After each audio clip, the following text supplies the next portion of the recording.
Good morning, everybody. Welcome to the Tom Bilyeu Show live. We've got sound effects. We also have Drew. Yo. Drew, welcome to the party. It is wonderful to have you. Hey, happy Wednesday. Happy Wednesday right back to you. I'm sad that I'm going to be traveling. We don't yet know if we're going to be here on Friday. We will tell you later, boys and girls, but I'm going to be out and away. So we are missing right now Mason, but he swears that he will be here in seconds. So we will get him into the position as soon as he arrives and then behind the camera.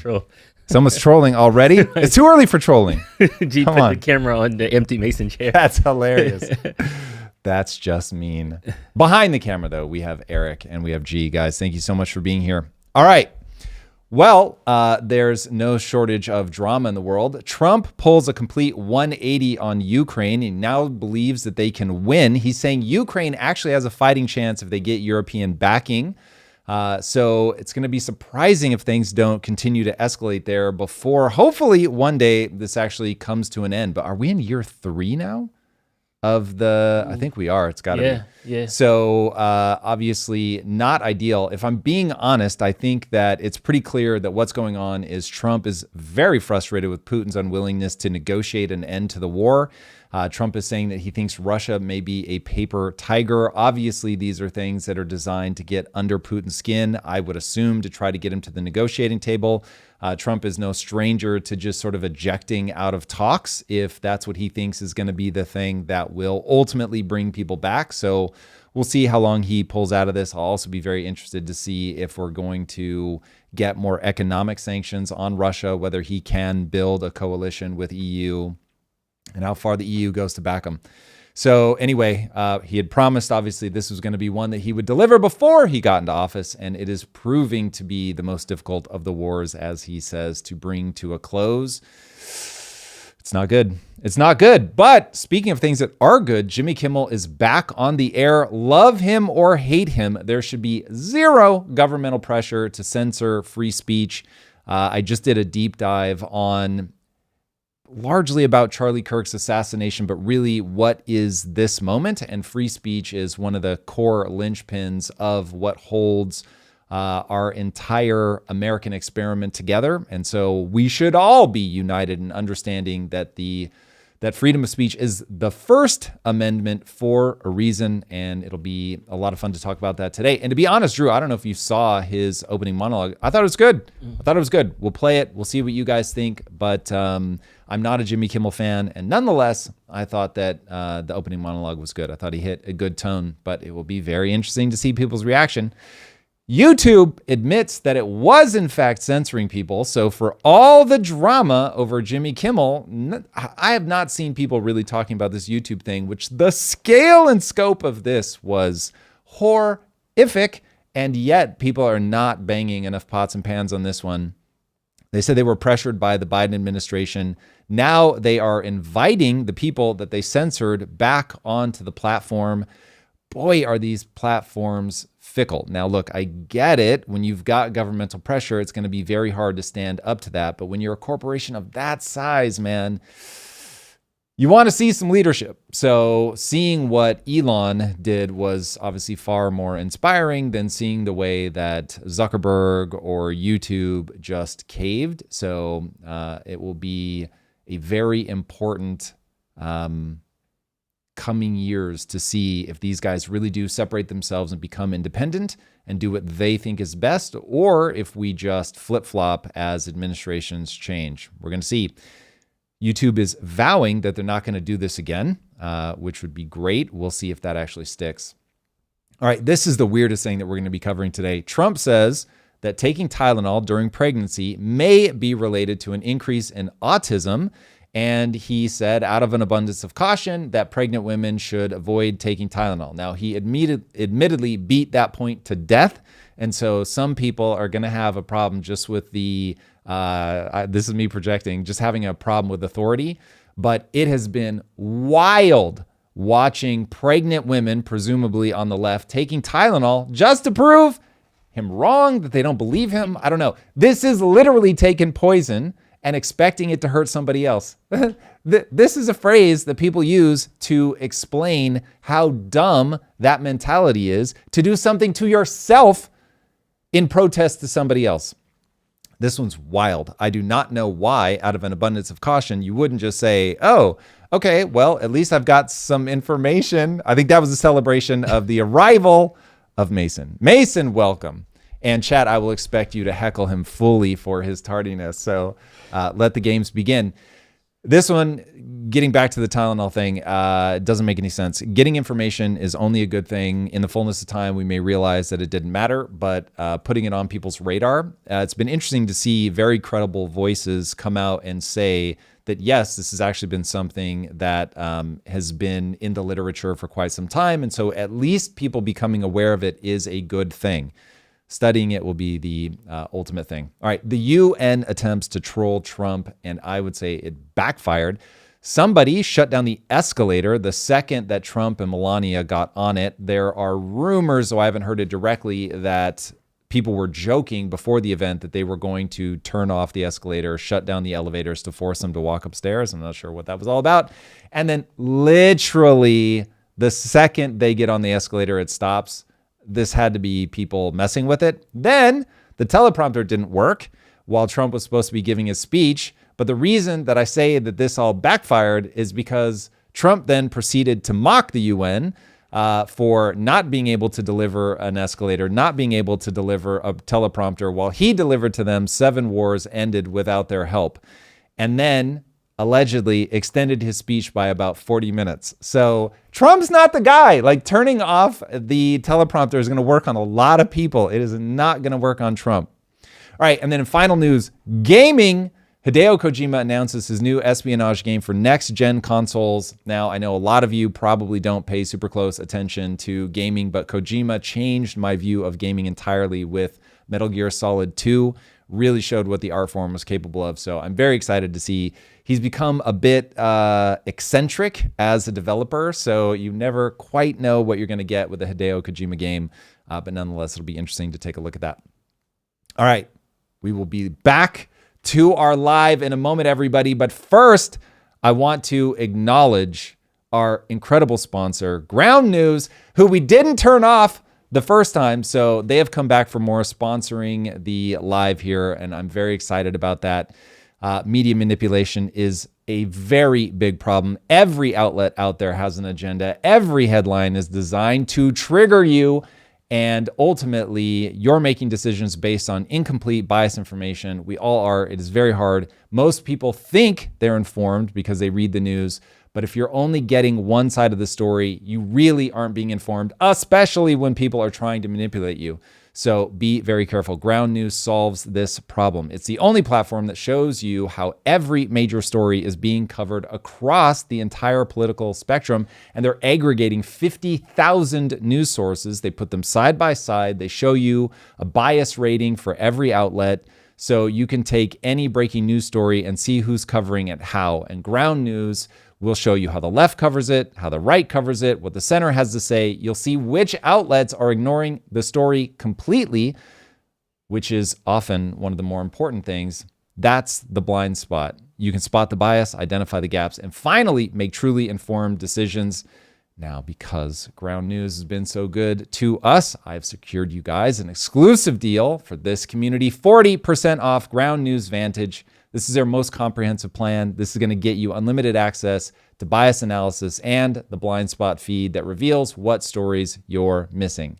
So click the link right now or head to ground.news/Tom for 40% off the Vantage plan. Again, that's ground.news/Tom to get 40% off. Shout out to our beloved sponsors. God bless. Awesome. Hey, Eric, my Steam Deck is off. All right, let's jump right into it, guys. Let's go. I really want to start with this Russia-Ukraine thing because I'm going to be honest, I did not see this coming. Trump doing 100% 180, like completely flip-flopping on his position. Let's take it straight from his mouth or his tweets.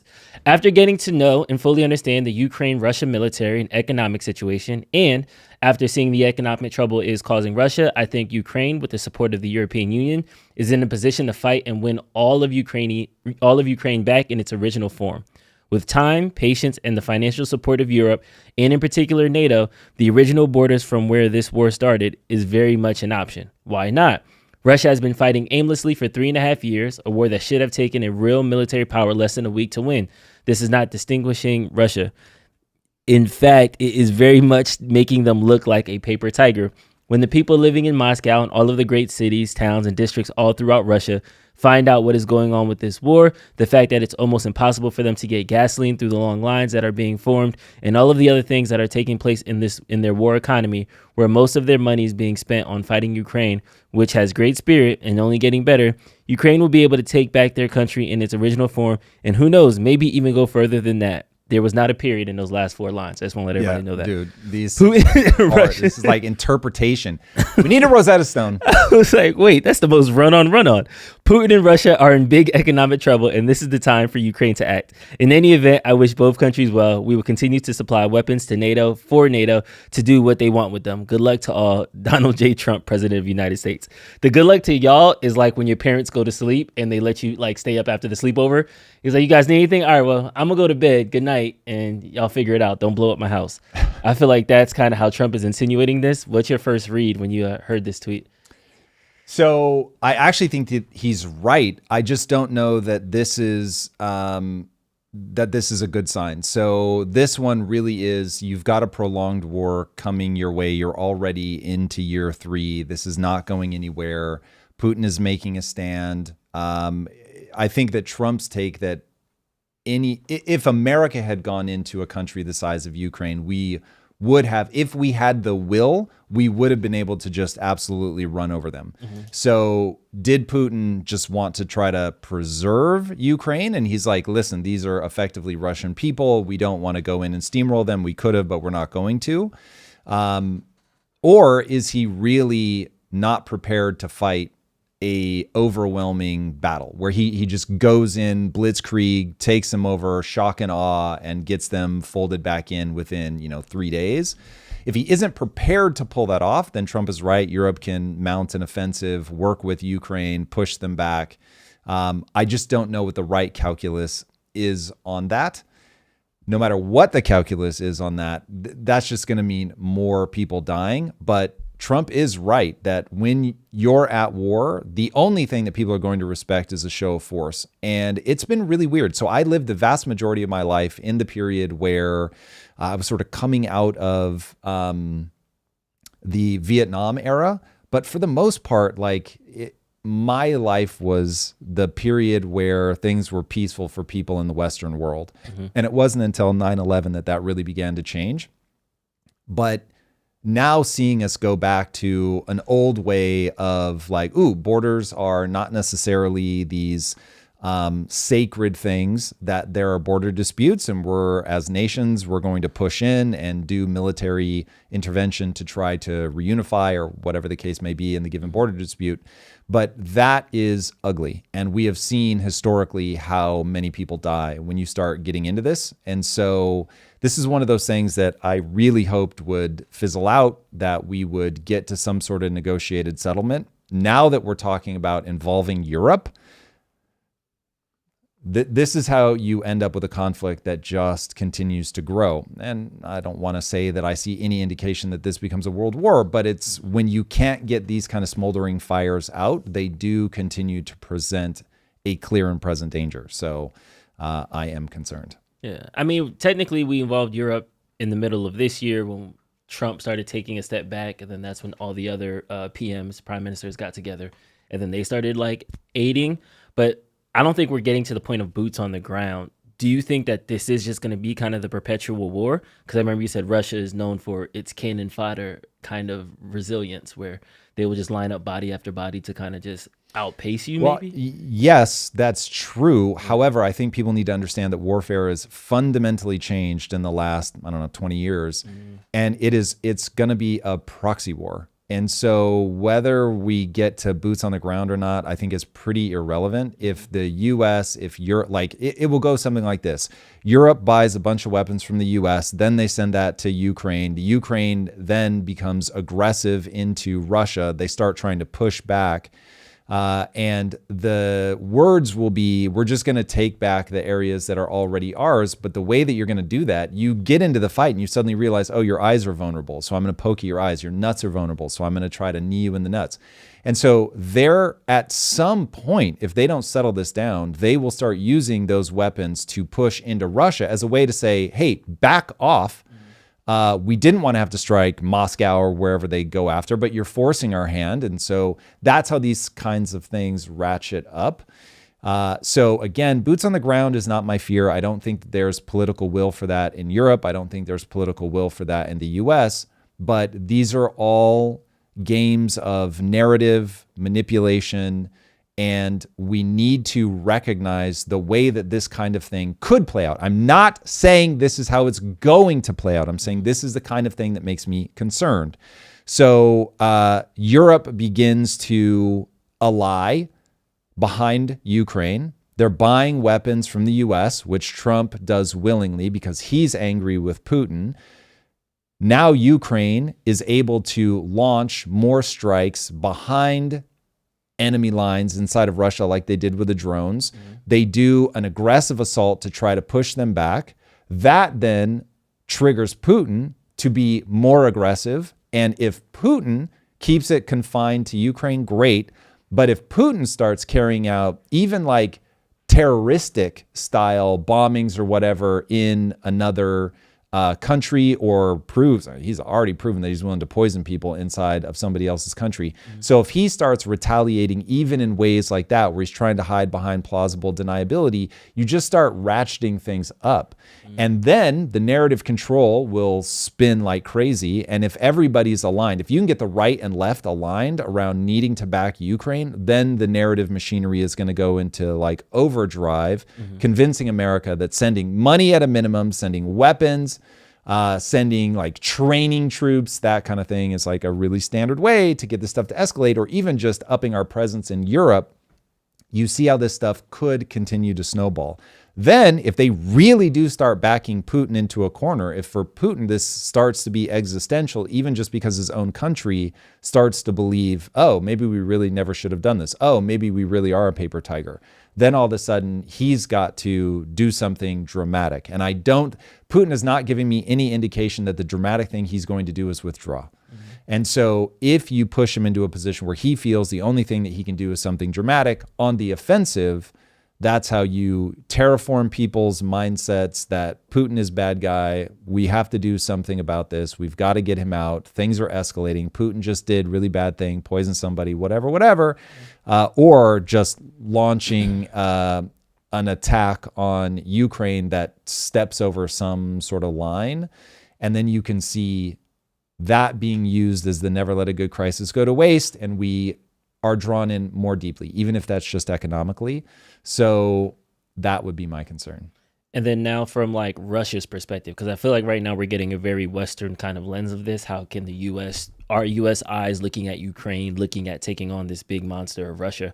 From Russia's perspective, what does Putin have to worry about? Like, as long as his constituents aren't starving, he can just continue this war. Is there any internal pressures from the Russian side that you think Putin is? Depends on what's happening on the ground. And there are reports, I assume it's all manipulation, but there are reports that his economy is weakening, that people are standing, I think gas lines is the thing that they're talking about. So if the internal economic pressure becomes too much, it will become harder for Putin. But this is the joys of a dictatorship, is you can keep people in line pretty well. And Russia had the chance to become a true democracy in the 90s. That isn't how things played out. So it's really fascinating to watch culturally what happens, like in China, what happens in Russia, is there is a sense of stability, even if it's stability under a tyrant, is better than instability. And Russia went through this insane instability in the 90s. You had the rise of the oligarchs. The oligarchs come in, essentially snatch everything up. People don't love that. And so you end up getting Putin, who comes in, starts ruling with the iron fist again. And even if it's just a return to the familiar, people seem to take to it. So if Putin is able to rule that iron fist, tell people a narrative internally backed up by force that feels very, and this is where I have to fully express my cultural ignorance to the Russians. So, I don't know exactly how this will play out, but if he's able to tell them a story that feels right for them, like, hey, I'm hammering people down with this iron fist, it's for your own good, or because we have to save the Russian people that are, I don't know how he would represent it, but are being forced to be Ukrainianized, because they really are. They passed legislation that makes it illegal to speak Russian language in certain within Ukraine, and there are certain towns within Ukraine that are first language Russian. So yeah, I don't know how he's spinning it to his people, but it is very possible that he's able to get everybody behind him between a combination of completely controlling the media and then using force. So how long that will last, I would need a way clearer picture of the economic reality on the ground, because remember, everything you're being told, if you're not reading ground news, is a spin. It's just all spin, dude. Up, down, left, right. Even just look at what's going on with Charlie Kirk. It's just spin, spin, spin, spin, spin. You can tell something is fake. You just don't know what. So without even going to Russia, I don't know that you would get a clear picture. So you'd have to be hearing voices from Russia that somehow are getting out unfiltered information, which Russia's not exactly known for. Yeah. Somebody in the chat said that Putin just needs a good out so that way he can save face. Is it one of those things where if the great negotiator and Donald Trump could just negotiate a good I would have believed that 3 months ago, maybe even, but it's pretty clear after what happened in Alaska that Putin is, whatever. What do you need, Trump? You need me to say that this never would have happened if it wasn't for you. I'll tell you whatever you want, because I'm going to drag this on, and I'm going to buy myself as much time as humanly possible to get my agenda. But I have an agenda. I will glad hand you. I will say the nice things. I will say the things you want to hear. I will come to the table. But I have my agenda, and I'm going to push my agenda. And so there's a really great quote that I read years and years ago that said, don't trust what somebody says. Don't even necessarily trust what they do, but always, always trust a pattern. And the pattern in Putin's behavior is that he'll come to the negotiating table. He'll say he's close. He'll say he wants an end to this. And then literally he'll be in the meeting with you, be like, hold on a sec. Yeah, go ahead and drop those bombs. You're like, wait a second, but you just said that we want to, yeah, no, 100% we do. Yeah, no, go ahead and double the bombs that we're going to drop. It's what is happening right now? If you've ever seen those skits where it's I can hear you, right? So that is the pattern. And so given that that's the pattern, that's the only thing that I trust, he is going to keep pushing forward. Now, I don't know that I know I don't have any unique insight into his mind. And I don't know if my read is right, that he is, he wants to leave a legacy. He wants that legacy to be the reunification of the USSR. He's a former KGB agent. This is somebody who understands propaganda. He understands the power of lying. He understands the power of holding a frame. So it's this is somebody that you can't trust that the words they say represent the vision in their mind. So yeah, I don't think it's as simple as, he's just looking for an exit ramp, because then it's that's part of his legacy is, I lost that match. Yeah. So until he sees that, snap, there's no way for me to win this, I don't think he's going to exit. Even if you gave him a really good exit ramp, I think he's going to say, nah, that's not good legacy. Good legacy is reunification. And he may, if he's got even grander ambitions, because a lot of these guys who don't have to get reelected, they think in really long time horizons. And he may even be thinking about, I will eventually have a successor, and I want to set them up, and I want Mother Russia to continue on for another 100 years beyond me. And so that's reunification, that's whatever. And so he may have a vision in his head of the chess pieces that he has to move into an exact position, even if he can't get it all the way across the line. That he does not want Russia or the surrounding states to be European. He does not want them to be Western. These are guesses, but they certainly line up with the way that he's behaving. And so if he's got that story in his head, and remember when Tucker asked him, how do we end up here? He started back in the 1400s. I don't remember the exact year, but it was talking hundreds of years. This isn't last week you guys did something. No, and once you understand, this is somebody who has a historical perspective of their country, don't expect them to tap out just because they have an off-ramp. Yeah, we shall see. Let's jump into this Jimmy Kimmel news. He returned yesterday. I'm gonna play a couple different clips. The whole monologue is 18 minutes, so we can't go through all of it. But this is what he had to say about in response to the Charlie Kirk reaction to his original monologue.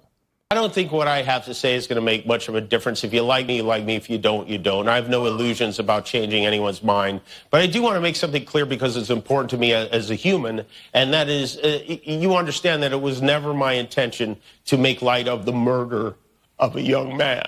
I don't think there's anything funny about it.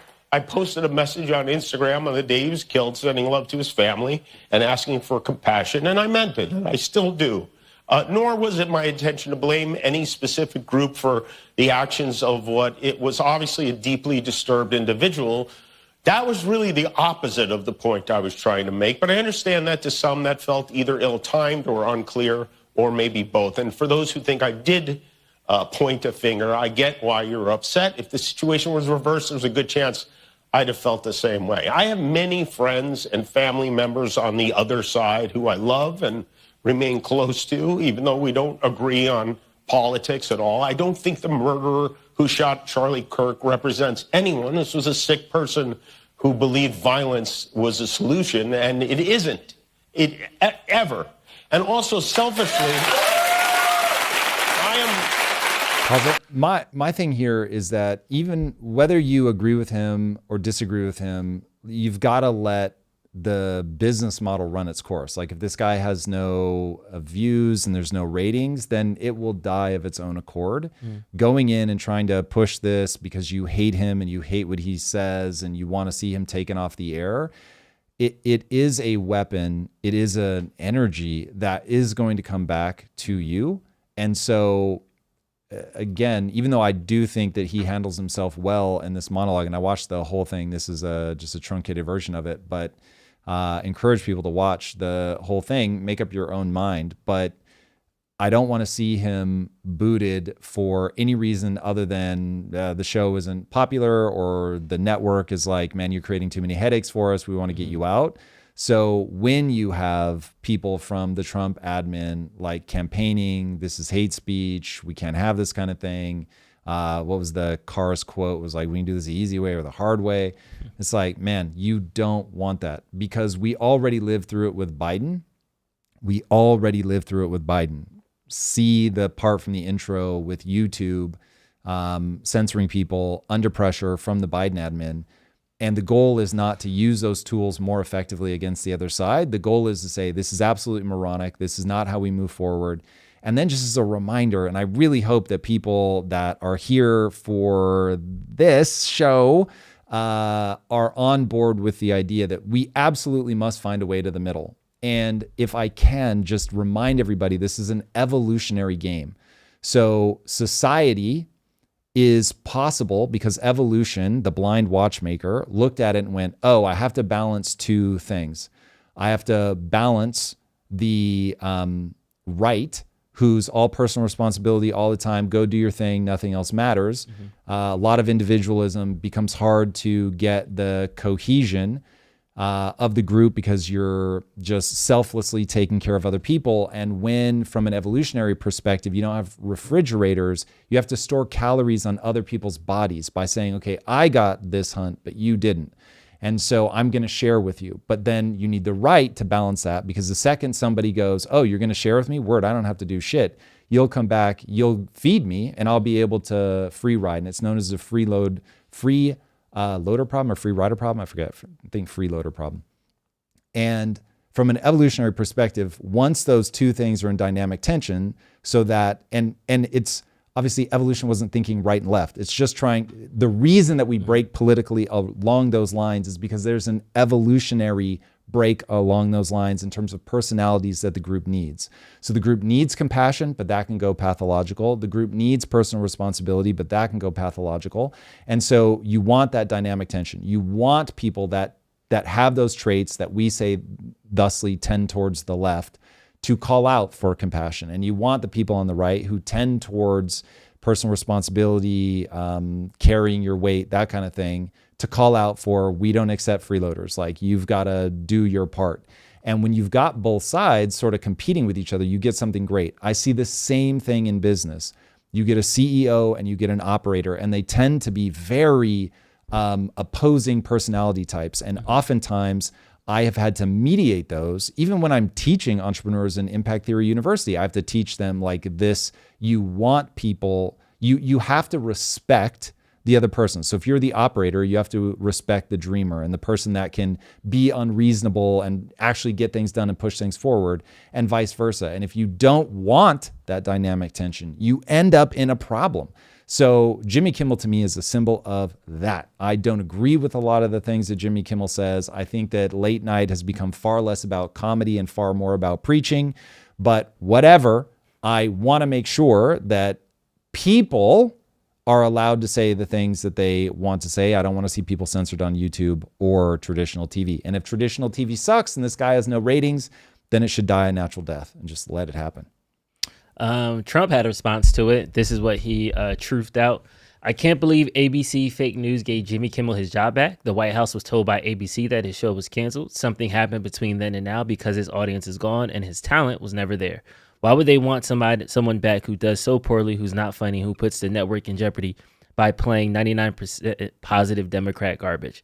He's yet another arm of the DNC, and to the best of my knowledge, that would be a major illegal campaign contribution. I think we're going to test ABC out on this. Let's see how we do. Last time I went after them, they gave me $16 million. This one sounds even more lucrative. A true bunch of losers. Let Jimmy Kimmel rot in bad ratings. Okay, this is exactly the kind of thing that I'm saying we don't want. So look, if Trump were a citizen and he were saying that and saying, look, the ABC is given governmental funding or free airwaves, I forget the exact mechanism, but all of the networks, they get all of the like core networks, I forget which ones qualify for this, non-cable. They get the airwaves, access to the airwaves for free. And so for that, they're supposed to present balanced coverage. Okay. Does Jimmy Kimmel present balanced coverage? Absolutely not. Does the network as a whole present balanced coverage? Probably not. I don't watch enough of it, but I am willing to bet that they don't. Fine. If we want to say, listen, this whole thing is stupid, whether you're on the right or the left, everything is breaking along partisan lines. Nobody is getting a fair shot. None of this is balanced. And so we're going to just auction off those airwaves, and all of these guys in the age of social media and the age of the internet, they can find another way to get to people, and they will, and go for it. That I would get. But when you start singling out a show and saying, essentially, we're going to sue you as the president of the United States, dude, this is people who don't value free speech. They say they value free speech, but in reality, they're engaging in a war of partisan hackery, quite frankly. But they're battling for narrative control. If I were Trump and as the president, I would say exactly the following. It's clear that it's completely broken down, that the airwaves are no longer something that taxpayers should be paying for. So I think everybody, right, left, center, doesn't matter. Nobody should be getting this for free anymore. We've obviously gone down a path where balance is not what we prize. And we already cut funding to PBS, NPR. Yeah, so just he's already getting out that game. Pull all of that. We're in the internet age. Everything is different. And by the way, thank the Lord that there are so many incredible voices on the right, from his perspective, on my team, that exist on the internet. And so this information is getting out there. Great. The thing that drives me crazy about the sort of unified voice on the right when it comes to this stuff is they act as if they don't have a voice. They act as if somehow mainstream media is ever going to change. And what they want them to do is like a mea culpa, like, oh my God, I can't believe that we've been propagandistic. It's like everybody is propaganda. The right is propaganda. The left is propaganda. And so I don't know. It just seems it's so theatrical and so pointless. We're in a hyper populist moment. Everybody is trapped in a frame of reference. Everybody is going to give you their take from their side instead of like banging pots and pans and saying like they should be saying XYZ thing. Dismantle their argument. Take their arguments apart. win people over because your ideas are tethered to reality. And if your ideas aren't tethered to reality, they should lose in the public marketplace. But that isn't the game that we decide to play. And listen, I've got more beef with the way that the Biden administration handled this because it was so surreptitious, so behind the scenes, so pervasive, because online is far more important than traditional legacy TV. They're both terrible. They're both anti-free speech. They both need to stop. But if you want to talk about which one scares me more, the silent behind the scenes censoring of people and being like, what do you mean? What are you talking about? Trump, for all the lunacy in this tweet, at least he does it out in the open so that I can hate it publicly. I felt like that was like, you had that one like beat up, like built Dude, up. Like, okay, I so hated it publicly. For people to, when you guys see the deep dive that I wrote for Monday, which I hope that you guys will watch, and thank you, by the way, the deep dives continue to be our best performing content. You guys are amazing. I appreciate the trust that you give them a shot. The deep dive coming out this Monday, I'm really trying to figure out what the foundational building blocks are that put us at risk for culture falling apart, our country falling apart. Everybody knows my beef on economics. While I mention it in the video, I don't go into a ton of detail.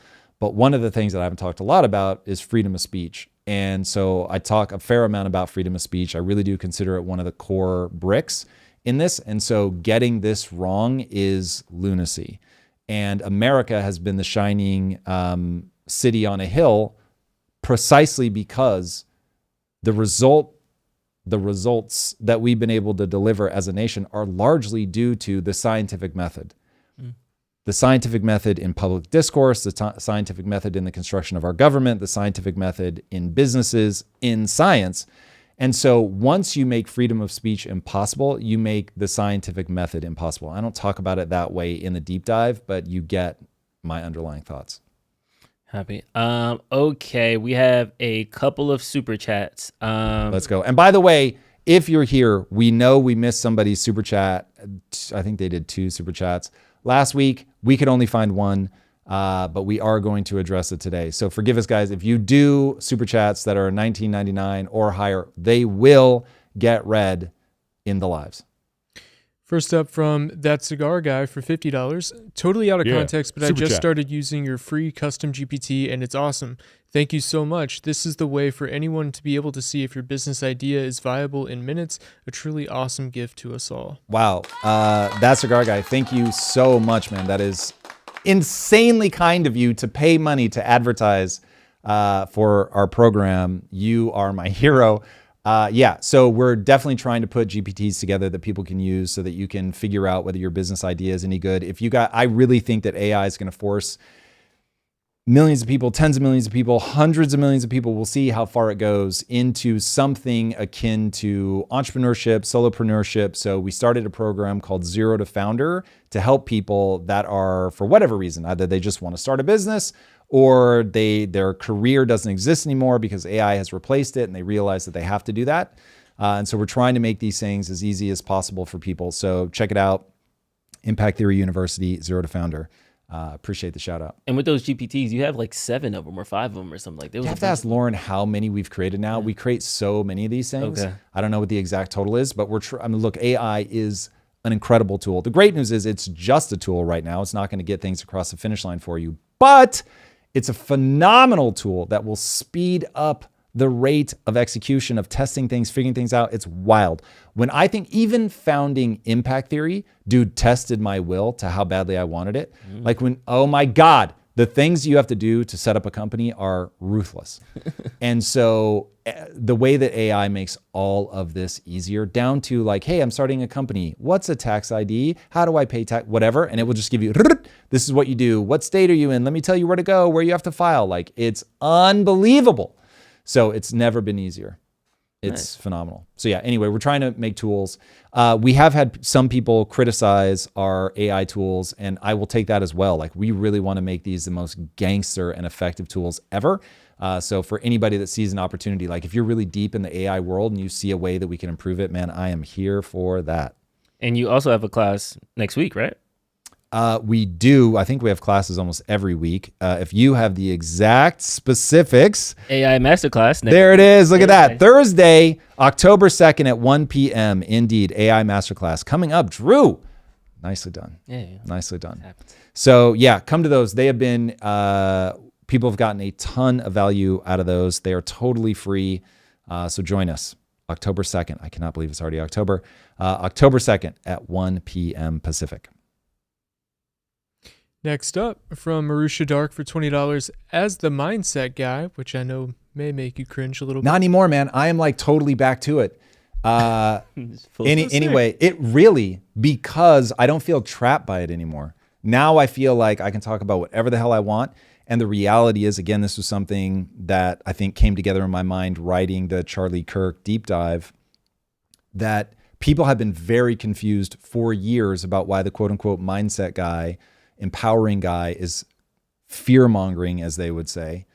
And now that the things that I predicted 2 years ago are coming true, people are like, oh shit, wait a second, he was actually right. And so I'm like, look, the same impulse that made me go do like my impact quotes where I'm essentially acting like a football coach at halftime trying to get you hyped up, that same impulse of understanding how beliefs and values really do change your entire perspective on life is the same thing that drew me into economics, of all things, is the same thing that made me want to talk about politics, is that there is a way to think about this that will help us as a country, that will help us as an individual. So many of my deep dives end with, look, we may not be able to fix this at the societal level, but you can 100% fix this in your own life.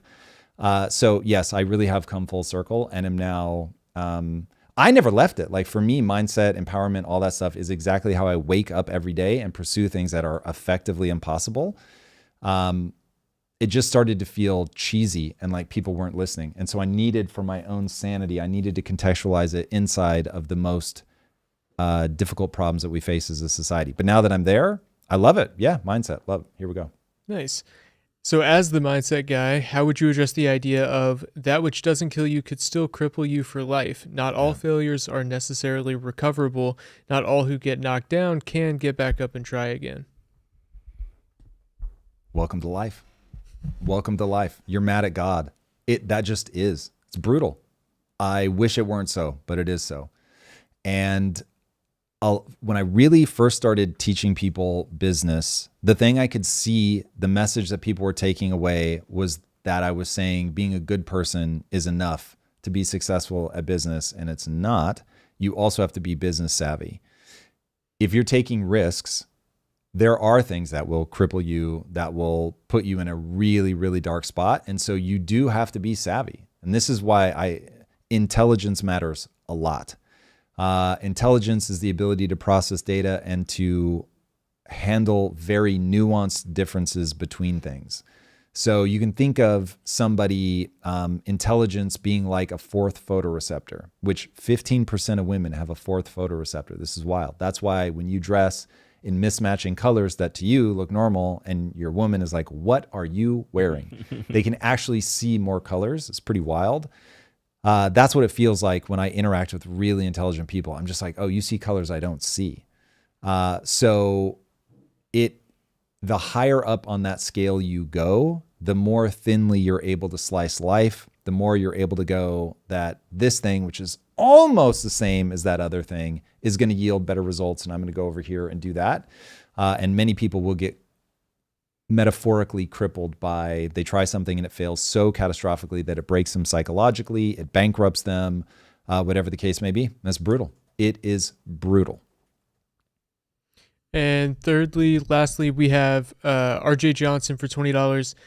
Said for Tom, for your third live per week, the theme should be Relationship Monday. Lisa would co-host. I've developed a format and proposal to produce. How do I apply? So Lisa is not convinced that she wants to do lives, but if she was going to do lives, it would be relationships, but that would be on her channel, not mine. The thing that we're talking about now for a third day would be that I go live by myself to give Drew a little bit of breathing room. So we may start doing that. Right now we have an overlap with the deep dives that we have to solve for. But I am committed to getting 2-3 days a week. So bear with us as we experiment. And thank you, by the way, for being interested in producing. But yeah, right now relationships would be produced by Lisa. So God bless her. We'll see if she ever ends up doing it. And I'm certainly not doing it by myself. So we'll see. Cool. All right. I'm like conflicted right now, right? Because when I was growing up, usually when a doctor says, hey guys, we think this thing is bad for you, maybe you should stop it a little bit, we'll be like, okay, give me 2 seconds. Let me do my own independent research. Let me see. But the amounts of videos and TikToks of pregnant women just facing Tylenols is kind of crazy. All right, I'll take this at the beginning. So this is Dr. Oz on the Fox News show President talking about the link that they established between Tylenol and autism, specifically for pregnant women during a specific time in their pregnancy. So this is not if you pop a Tylenol, you turn autistic. It is Tylenol does a certain thing that breaks down the barrier in your brain that can then allow hyperactivity like diseases, I don't know what the proper term is, hyperactive diseases to be more prone. So while it's not causality, there is a correlation they establish. Secretary Kennedy and the 3 agency heads, Jay, Marty, and myself, we know that people who take Tylenol for prolonged periods of time during pregnancy seem to have a higher incidence of autism in aggregate. So the message is not never take Tylenol. It's take Tylenol judiciously. Take it by talking with your doctor. Make sure there's an important reason to take it. Don't take it willy-nilly because you think it's so safe it couldn't possibly cause a problem. Because those assumptions appear to be erroneous. Okay. We believe. Boom. And then shortly after, if you run to TikTok, it was just a bunch of... This is wild. This is what are you doing?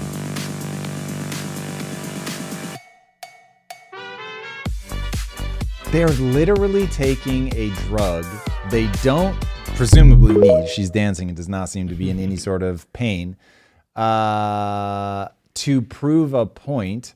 And the thing that will pay the biggest price if they're wrong is the child. That is wild. And then now, pulling up a tweet from March 7, 2017, Tylenol, the company themselves, said, we actually don't recommend using any of our products while pregnant. Thank you for taking the time to voice your concerns today. Damn. So they even came out and said, hey, we're not the most safe. Damn. But wow. This dude, okay, so PSA. I certainly understand the emotional impulse when somebody you don't like, who you believe has authority over you, is telling you that you have to do something a certain way. I had the same reaction when they said you couldn't burn the flag. I've never had the impulse to burn a flag ever in my life. I love America so much you can't imagine. But when I was being told I couldn't do it, I had the impulse. But I would like to remind people, I didn't do it because that's stupid. I was not trapped. The emotion came from a frame of reference of having a problem with authority. Just because you hate Trump, and that's perfectly fine. Everybody has the right to dislike whoever they want. But if you are taking, again, a literal poison, Tylenol is saying, hey, probably not best to take when you're pregnant. So you are taking something that possibly has a negative knock-on effect. And you are doing it in an effort to hurt the person that you don't like. It is nonsensical. So you are trapped inside of your frame of reference. You are trapped inside of your hate of somebody, and you are allowing it to make you make bad decisions. So when you feel that emotional impulse, man, pull out. This is why do not trust your emotions. When I had the emotion, I was like, yeah, I don't trust this, and therefore did not act on it. But man, people need to cultivate a distrust of their own emotions, but everybody trusts themselves so much. They are convinced because they feel it, then it must be true. It must be right. And you see all these people acting in accordance, man. This is like the one thing, if I could give people just a gift, it would be to realize, oh, you should be skeptical of your own emotions. Skeptical in the extreme. They do not always lead you to your goals.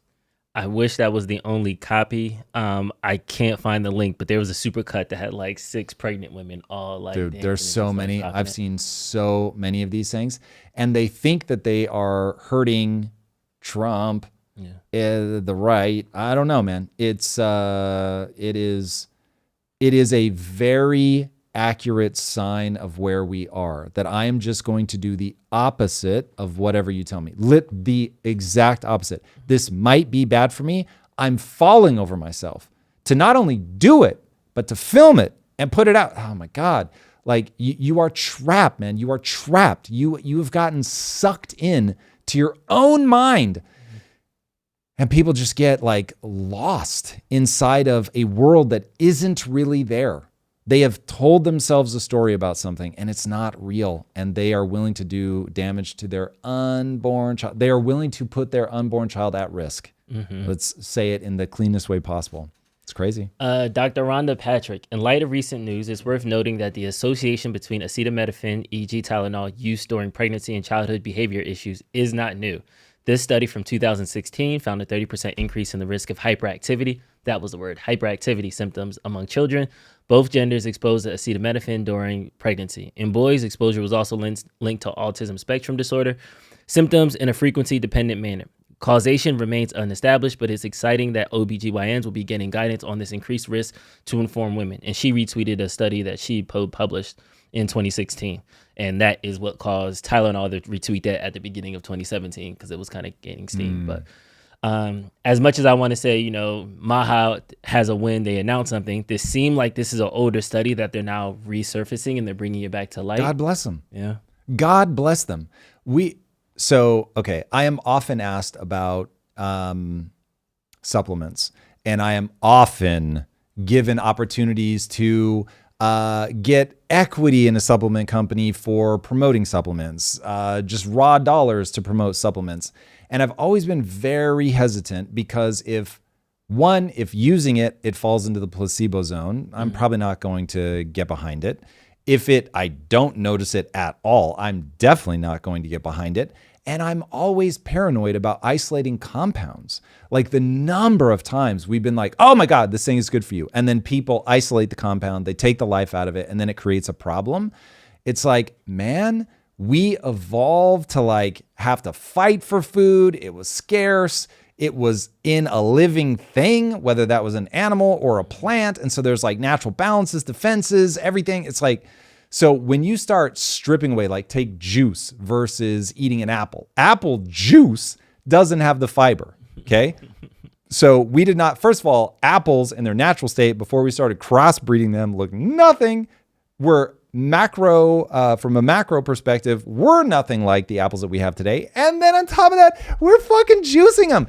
Yeah, boys and girls, please understand the things that you put in your body matter a lot. And your body's going to respond to them. And I know that people will say things like, a calorie is a calorie is a calorie. And it's like, oh God, if you're talking only about putting on fat, maybe. But in terms of you are what you eat, your literal cells are made of the things that you chew and swallow.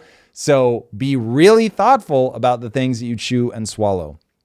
That doesn't mean never have a supplement ever. Listen, D3, now that I can't get sun exposure, I'm going to be supplementing D3, but with a high degree of paranoia that there's going to be like some knock-on effect. It is not as good as getting it naturally from the sun. That is my default assumption.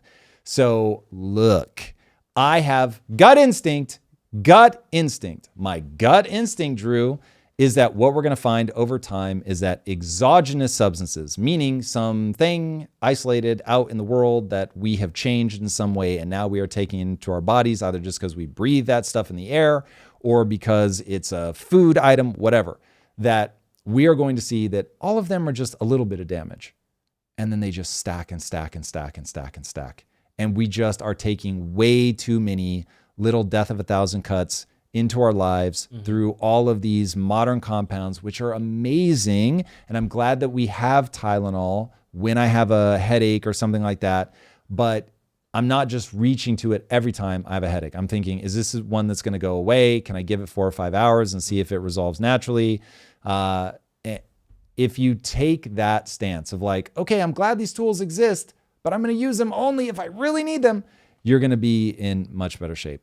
Obviously, gut instinct. I am not a doctor. Aren't like 50% of headaches just dehydration? If you drink a bunch of water and like relax, it goes away. So. Listen, I have beef with the whole water narrative, but it's possible.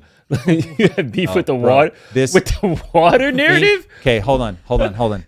Everybody lean in. Timestamp this one. bookmark it. Bring this one back. I'm telling you right now. Okay. Think from first principles.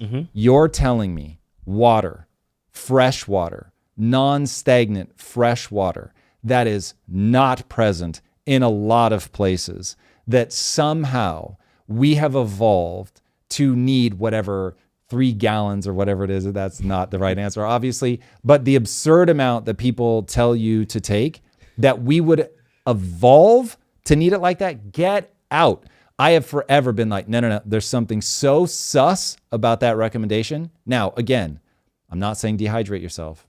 I'm just saying from an evolutionary first principles perspective, clean water was not just like laying around everywhere. Animals would have to risk their lives, because remember, we are not just human. We came up through millions of years of evolution, where one of the most dangerous things you would have done is gone to the watering hole. And so it's like, that one, they're going to have to explain something. And of course, now I am just now starting to see this could all be conspiracy. I do not have a clean take. All I have is suspicion for you. So please recognize where I'm at on my have researched this journey. But people are now starting to come out saying, yeah, you can create, I don't know if it's electrolytes, but you create a mineral imbalance because you were just constantly flushing the system. There's no way we were meant to live in a perpetual need to pee. Don't buy it. No way. Hard pass. Like, it's just, there's something there.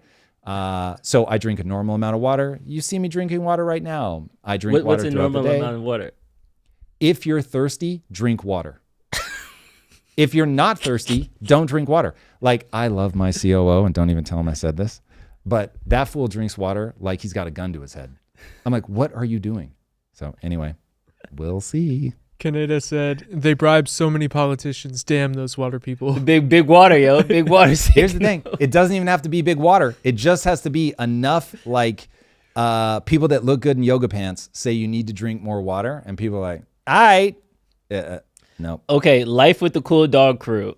If we eat real food, we are far more hydrated, which I agree with that too. Because when I am eating healthier, when I am not eating fried wings and fried fries and, you know what I mean, like sugar and stuff like that, I do get thirstier. And when I am on a cleaner diet, I'm eating my salads and stuff like that, you do naturally hydrate. So while I agree, I don't think everybody needs the water jug that they need to carry around excessively. I do feel like we should be getting we should be getting that water and nutrients from what we eat versus having to supplement that. Facts.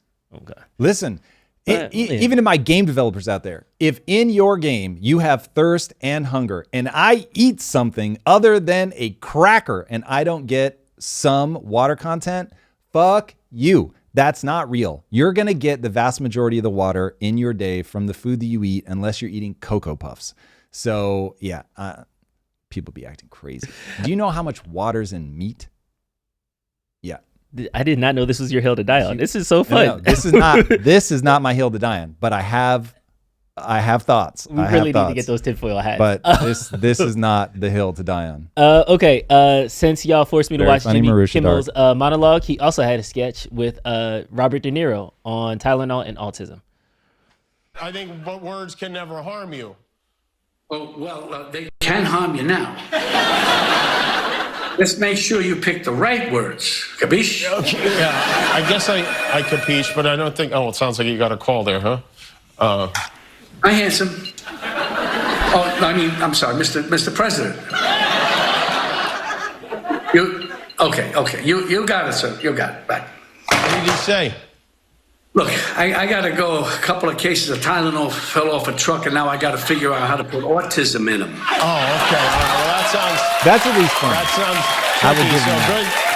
But good luck with, good luck it's with so that, funny sir. That people just, I don't know. It really is. They're just pushing back on Trump. So he said it, so I've got to take the opposite stance. Fair enough. There's going to be plenty of people that do that on the opposite side of the aisle. I did find that joke funny, even though I don't agree with it.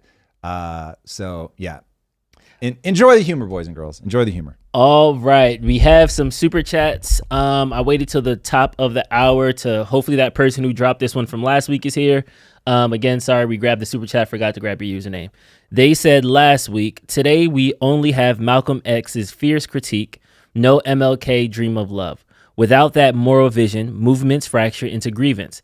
How do we find a unifying dream of love again? And this was obviously in response to Charlie Kirk's. It's a really good question. And it's not that we don't have it. It's that none of those things are going to catch fire on social media. What do you mean it's not that we don't have it?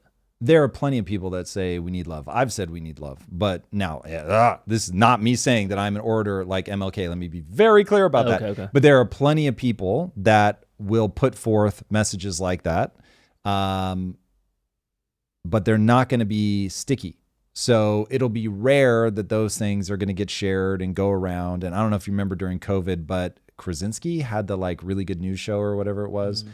And it was like, it had its moment. It was big, but you'll notice that it's gone away again. And so things like that are tied to, I think it was Huberman that told me this study. And admittedly, there's very few people that were in this study, and I am aware of that, but nonetheless, this feels so revealing and so accurate. There were people that were, they had brain surgery, but they have to keep you awake during brain surgery, and they were poking them with electrodes. And so while they were there, they thought, let's find out what emotion people like to have stimulated. So they'd go and stimulate all the different emotions that somebody can stimulate or that we know how to stimulate. And then they would say, okay, now that you've tried the whole buffet of emotions, which would you like me to stimulate again? And they universally chose anger. Mm. So then it begs the question, okay, hold on a second. Why would we choose anger? And I am convinced, though this is just conjecture, I am convinced it is the certainty that comes along with anger that people are actually responding to.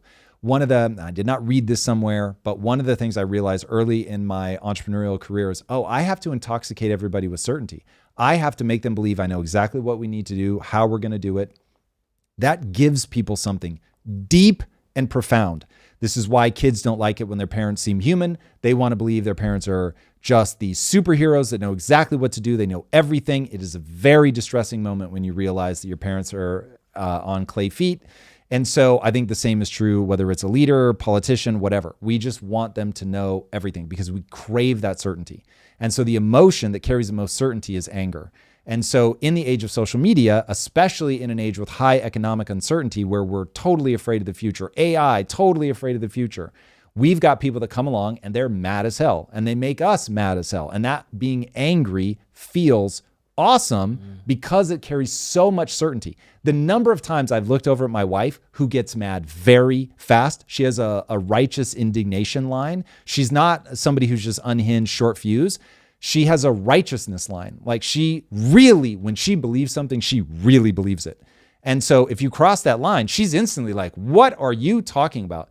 And I've looked at her and gone, I wish I could have the certainty that you have. I wish that I believed in things the way you believe in things. It looks awesome. You were just so sure, like this is the way. Mm-hmm. And I'm always like, humans are complex. A lot of my own impulses, a lot of my own motivations are invisible to me. So I'm like, totally distrust my emotions. When I get angry, I'm like, hold on a second. So I don't get that level of certainty that other people get. And it can be, I think it's a big part of what drives my anxiety is that I just don't often have that like, go do this. Now, I can present it because I know that you have to move forward, but internally, I spend a lot of time going, we really need to think about this. So given that, the love of it all does not give people the feeling of I'm ready to fight, which is what today feels like. Today just feels like you got to be ready to fight all the time. I told people my relationship with X changed when I realized, I'm coming here to fight. Once I realized, you read comments, YouTube, X, to fight, then it's like, okay, don't say anything you don't believe because you're going to have to defend your position. Defend it. Then all of a sudden it was like, I get what this is. And it was much easier to deal with. Mm-hmm.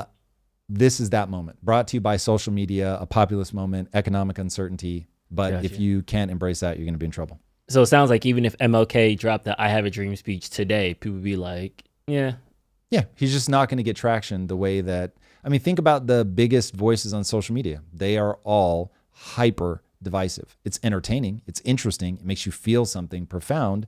And the guy that's like, I see a path to unity, all that. You're like, nah, read the room, bro. Mm-hmm. That's not what this is. That's not today. Maybe that's a day at some point in the future, but that's certainly not today. So it's utterly fascinating, though, to do a review of why did it work back in the 60s? So maybe we're ripe for it. Maybe somebody just has to figure out exactly how to do it. Maybe you just need a great man theory of history and you just need somebody that has that like elevated ability. Maybe we need an MLK. Maybe we need a, it's like my biggest hero ever and I'm blanking on his name. I can picture him so clearly. Nelson Mandela. Nelson Mandela, thank you. So yeah, maybe I think all of those, they had established monsters, quote unquote. Racism is a monster. Apartheid is a monster. Bro, we got monsters. The monster right now is one person's monster is another person's pet, is another person's furry, is another person. Like, so still plenty of monsters. Yeah, I feel like we don't have the unified messaging that we had in the 60s. So maybe media manipulation and the CIA was just better at their job back then. And now that is for sure true. Not necessarily even the CIA, just you didn't have social media. So there was one clearer narrative. It's interesting. I'd have to sit and think about whether that's more likely or whether it is in a populist moment, you're just not going to see that. Because I don't know if the 60s would count as a populist moment. I'd have to look back. The 70s more so because you had so much inflation. But I would really have to go do an audit. Okay, we got a couple super chats. That was the first one, and I think there was a couple more, right? There's two more, but they're both from the same person and say the same thing. So thank you for doubling up your super chat. You're the man, Tim. Thank you. Yeah, super chat.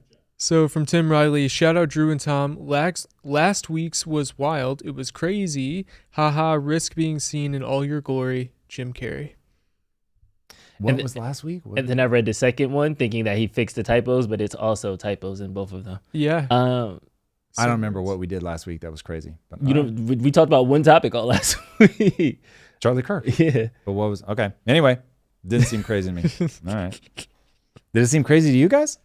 People died. Somebody died, Tom. Yeah. That wasn't how I read that comment. It was definitely as in like crazy, but I would come at it with different energy, a little less jokey. Huh? Anyway, bad TV. Like, moving on. Thank you. Crazy. I'm Jim Carrey. Like, I'm just joking around. And I'm like, for me, last week was like heavy. Last week. Got you. Yeah. Got you. Okay, let's talk about YouTube lying to people. Discourse TV. Just in, YouTube admits to having censored people during the COVID pandemic and for political reasons. Offers terminated creators the opportunity to rejoin the platform. This is a section from the full, I don't want to say it's a lawsuit, but their congressional address. 23, the company terminated channels for repeatedly violating its community guidelines on election integrity content through 2023 and COVID-19 content through 2024. Today, YouTube's community guidelines allow for a wider range of content regarding COVID-19 and election integrity. Reflecting the company's commitment to free expression, YouTube will provide an opportunity for all creators to rejoin the platform if the company terminated their channels for repeated violations of COVID-19 and elections integrity policies that are no longer in effect. 24, YouTube values conservative voices on its platform and recognizes that these creators have extensive reach and play as an important role in civil discourse. The company recognizes these creators are among those shaping today's online consumption, landing must-watch interviews, giving viewers a chance to hear directly from politicians, celebrities, business leaders, and more. How do you feel about YouTube saying the quiet part out loud? You have to at this point. I think it's very good that they're admitting this. I think it's very good if they actually stop censoring people. I just don't trust it. So we'll see. One, we'll see if the Trump admin can get off of their anti-free speech kick. Two, we will see if when we flip sides where the world is at, because the Democrats have already proven they are perfectly happy to censor. Also, anybody that is going towards socialism, they will find out very quickly that you have to kill people in order to get everybody on the same page. So it's like that certainly is, even if they want it to be free speech in the beginning, they'll never get there because they will understand very quickly, people, me if nobody else, will make very compelling arguments as to why what they're proposing won't work. That's going to be very detrimental to their platform. And so they are going to realize, oh man, we just got to shut up a few of these people. And this really is something I talked about in my deep dive. Killing works. It is so expedient. To kill somebody is just so effective. You never have to worry about them ever again. And so this is why all throughout human history, if somebody's really a pain in your ass, you just kill them. So don't expect that to go anywhere anytime soon. People are going to keep doing that. So yeah, that one scares me. So I want to see YouTube really stick with this, but I don't think it is a deeply ingrained value that they have. I think it is economically expedient right now.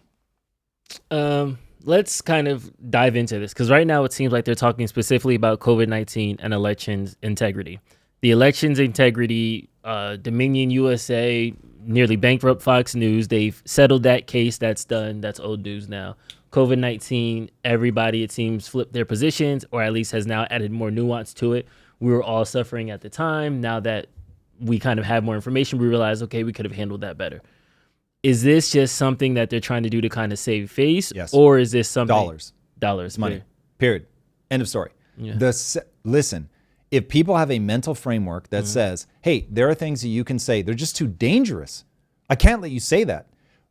When I read James Burnham, I was like, dude, we're really in a place that I don't know how it plays out. And that place is narrative control works.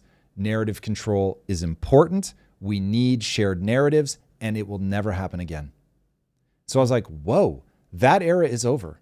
That era lasted for thousands of years. Thousands of years. You could control what people in your tribe believed because it was like, well, the chief said this is what it is, and everybody's going to get on board with it. Even when the printing press came, it was like, well, it's getting harder, but a printing press is so expensive. There's going to be very few people that can actually get all the way to having a book done. If you don't like what the guy that wrote the book says, you lock him up forever, you exile him, you make him take poison, whatever, which they routinely did. So you kill enough authors, and it's like, yeah, people tend to say what we want them to say. Now with social media, the game is over. And so now what happens? So you're in a world where, let's say, COVID is popping off, and please give them the benefit of the doubt to make the thought experiment difficult. You give them the benefit of the doubt that they actually believe that you're spreading misinformation that will kill people. What do? Do you still let them say it? Like, you've got Joe Rogan. So many people believe this is their perspective. So many people listen to him. He's an unhinged lunatic. Their perspective. He's an unhinged lunatic. He's killing people with the thing that he's saying. Bro, we've got to take him down. And if you actually believe that his words are killing people, don't you have a moral obligation to stop him? And what if his words are killing millions of people? Don't you really have a moral? Like, how much do you actually believe in freedom of speech? So I'm telling you, you have to look inward and go, am I prepared to live in a world where freedom of speech really does, because it's so messy and people are going to debate it and a bad idea is going to take hold and maybe we don't even really know. And so maybe people really are dying because that information was just super catchy and it just spread like wildfire and everybody believed it, but it was killing a whole lot of people. And freedom of speech will eventually bring us back around because other voices will go, hey, this is killing people and here it is, here's the evidence. And people are allowed to study what they want, say what they want. And so we get there, but we did kill a whole lot of people with misinformation. I, Tom Bilyeu, am prepared to live in that world because I am so much more, like, I would rather die because I'm listening and I'm doing my best. And okay, I took that information and I made a decision with the best information that I had available. Oops. And now I'm dead and I'm on my deathbed. I'm not going to betray my belief and be like, people should be forced to shut the fuck up. I'm going to say, I missed this one and it sucks. And these are huge consequences. And I'm going to immediately turn my thoughts to my wife and the people that I've loved and they'll love me. And I'm so glad I got to go on the ride. Other people are going to be like, no, we got to shut people up. We know better. I am so afraid of that tyranny. Dude, I've tried to get people to read. You only need to read 3 books. And if you read those 3 books and are like, yeah, tyrannical rule is still better. Okay. We have assessed the world very differently. I am not prepared to be tortured for months to get a false confession out of me because people want to control the narrative. Not cool with that. Don't want that. That's the hill I would die on. And so, yeah, not playing that game. So whatever world is born out of free speech, I am prepared to live in that world, even if we go through periods of like dramatic problems. It is far better than and this is a real stat. This is a real stat. In the 20th century alone, 200 million people were killed by their government. Hard pass. Wow. Hard pass. So look, I don't expect everybody to adopt my beliefs. I think it is good that there's dynamic tension between people who think like me and people who think another way. And yes, we have to find a shared existence down the middle. But oh my God, I don't know how people don't look at Mao's China, at Stalin's Russia, or Lenin's Russia for that matter, and go, quite literally over my dead body. But okay, I understand that this is a money grab to open up their viewership and their video platforms. Brutus in the chat said this is just a grift to bring more right-wing leaders back to their platform. Yeah. Yup. But do you think this is going to open the door for Nick Fuentes to come back and some of the people that have the more quote-unquote extreme views? Yes. And come on down. From your perspective, the price is right. Everybody can get it. Yes. Is there any line that should be Don't drawn? call for violence. What the Supreme Court has already ruled on, love it. Do that. Yay. I'm not a free speech absolutist. I like there being limits because humans are prone to violence. So yeah, violence seems like a really good line. You can't run in and yell fire in a crowded theater. Like there are certain sort of, I'll put a word to it, but again, I just want to adhere to what the Supreme Court has already ruled on. That's terroristic. Now, the reason that I then immediately say, hey, Supreme Court, is I don't want there to be arbiters of what is terroristic and not. So it's just, that's me groping for a word of why you can't yell fire in a crowded theater, just because you could endlessly disrupt the world. So that we do not want. But yeah, it works well enough. There's no system that's perfect, but it works well enough to put those slight limitations on it. And then beyond that, people need to be able to say what they think. They need to be able to lie, because I don't want people being the arbiter of what's true and what's not. If somebody's lying, I want somebody to be able to say that person's lying, and to be able to break down, this is why I think they're lying. This is certainly why they're wrong. All of that's good. Battle of ideas. And listen, if we're in the simulation and I'm the one arguing for the thing that's ultimately going to bring down the simulation, it is what it is, man. I have just seen the other side of this through a historical lens. It is so ghastly. It is so ghastly. I know that I have overquoted this to the point where it's become like a comedy routine inside the chat, but I really want to remind people that if you starve someone enough, they'll eat their own children. And I don't mean that metaphorically. I mean, they literally eat their own children. And I know a lot of you would have the guts to just die, and I love you for that. But not everybody does. That's how bad it can get. That's where we have been in the last, in my lifetime. So probably not quite 50 years, because I think the starvations in China were happening more in the 60s. But they were still doing the Cultural Revolution when I was alive, man. And I'm old, but I'm not that old. So be careful. Yeah, we'll see what happens. I feel like it sounds good on paper, but here's the thing. I think part of the beef that people are having is that they don't like commerce, maybe. Look, businesses are what businesses are. You want them to pursue a profit motive within a governmental context. So you want the government to have certain regulations. They should be very few and far between, but they should be there, because in the pursuit of the profit motive, it will become pathological. So you need bumpers in the alley, but they shouldn't be more than that.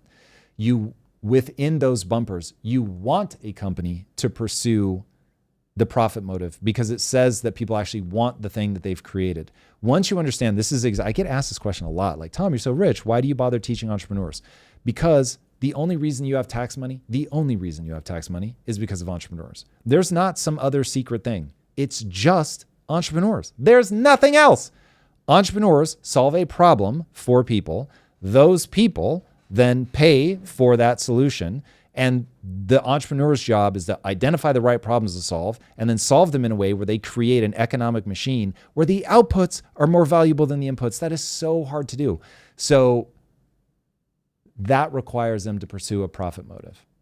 So I get it. Like, we don't like that YouTube is just an economic entity and they're not doing it for the quote unquote right reasons, but put everything in its box. An economic entity, like a company, has that design for a reason. We've been doing it for hundreds of years. in its current form. The stock market has existed since the 1600s. So while they're not exactly the same, for a very long time, we have been doing this thing, and it is extremely effective. It is not perfect, but it is extremely effective. Don't expect companies to be moral institutions. That's not what you're paying them to be. You're paying them to create machines that when you put inputs in, it creates an output that's more valuable to the public than the inputs were. Moral institutions are, oh boy, do I wish we could get politicians, but that's not going to happen. But certainly religious and individuals, we all get an opportunity to be moral in and of ourselves. I've got an interesting question from chat and then a couple super chats. Let's go. So first from Technicolor Tony, how does holding violence as the line for free speech reconcile with advocating for the Second Amendment? I'm going to need to see that one more time. Say that again. And where is it? Normally they're up there, but I see not this. How does holding violence as the line for free speech reconcile with advocating for the Second Amendment? Well, so I'm not entirely sure what correlation they're trying to draw. The Second Amendment is to allow you to protect yourself from a tyrannical government. Right. So first is speech, and then you can like bear arms and actually become violent if things get too bad. And so they're saying if things get too bad that we probably need to really talk about, because there's a lot potentially hiding in there. The government should have the monopoly on violence. The only time that should be revoked is if the government has turned tyrannical against its own people. They did put it in the context of a militia because they really did, in my opinion, and I am not a Supreme Court justice for a reason, but in my opinion, they certainly were trying to put that within the context of that you have to worry about a government turning tyrannical against you. Now, I think that they would have assumed the government was already keeping the people safe, and so you didn't need to protect yourself from all the other citizenry.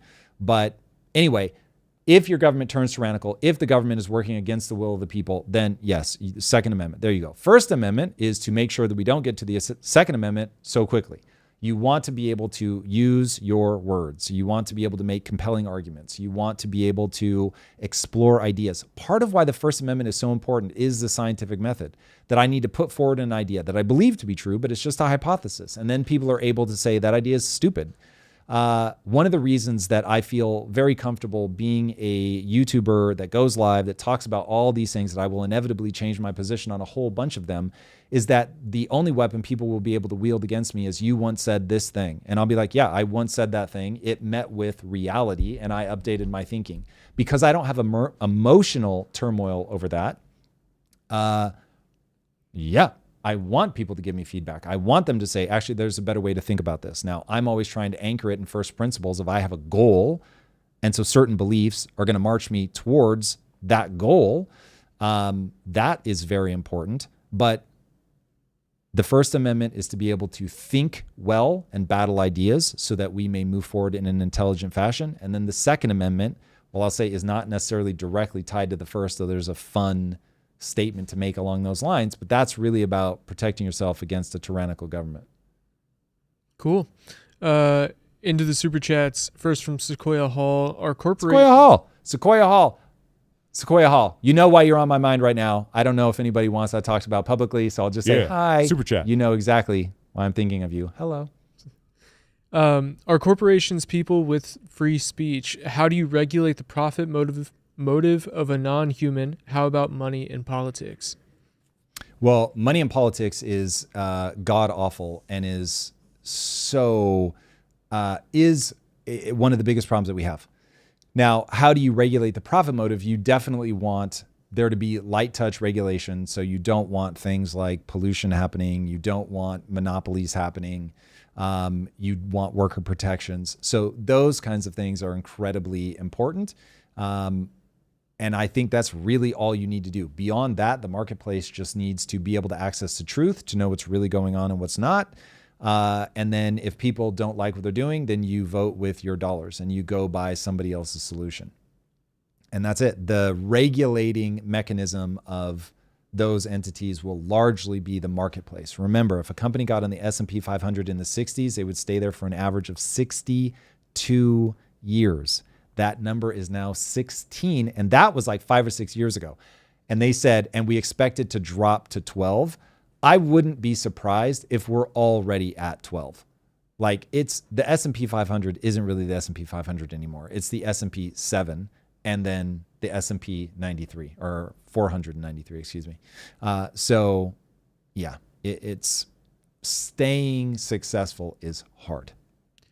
Next up from It's All Weird, look at the Palmer Lucky fight with Jason. These people were destroying people financially and socially. I saw someone get fired for wearing a red shirt when Trump was elected. No consequences, no change. Oops doesn't cut it. Well, I don't know what they want to do with that. Oops really is what you hope for, but you're talking about Jason Calacanis and Palmer Luckey. So I would say that Jason Calacanis' reputation has gotten absolutely slaughtered over his ridiculous feud with Palmer Luckey.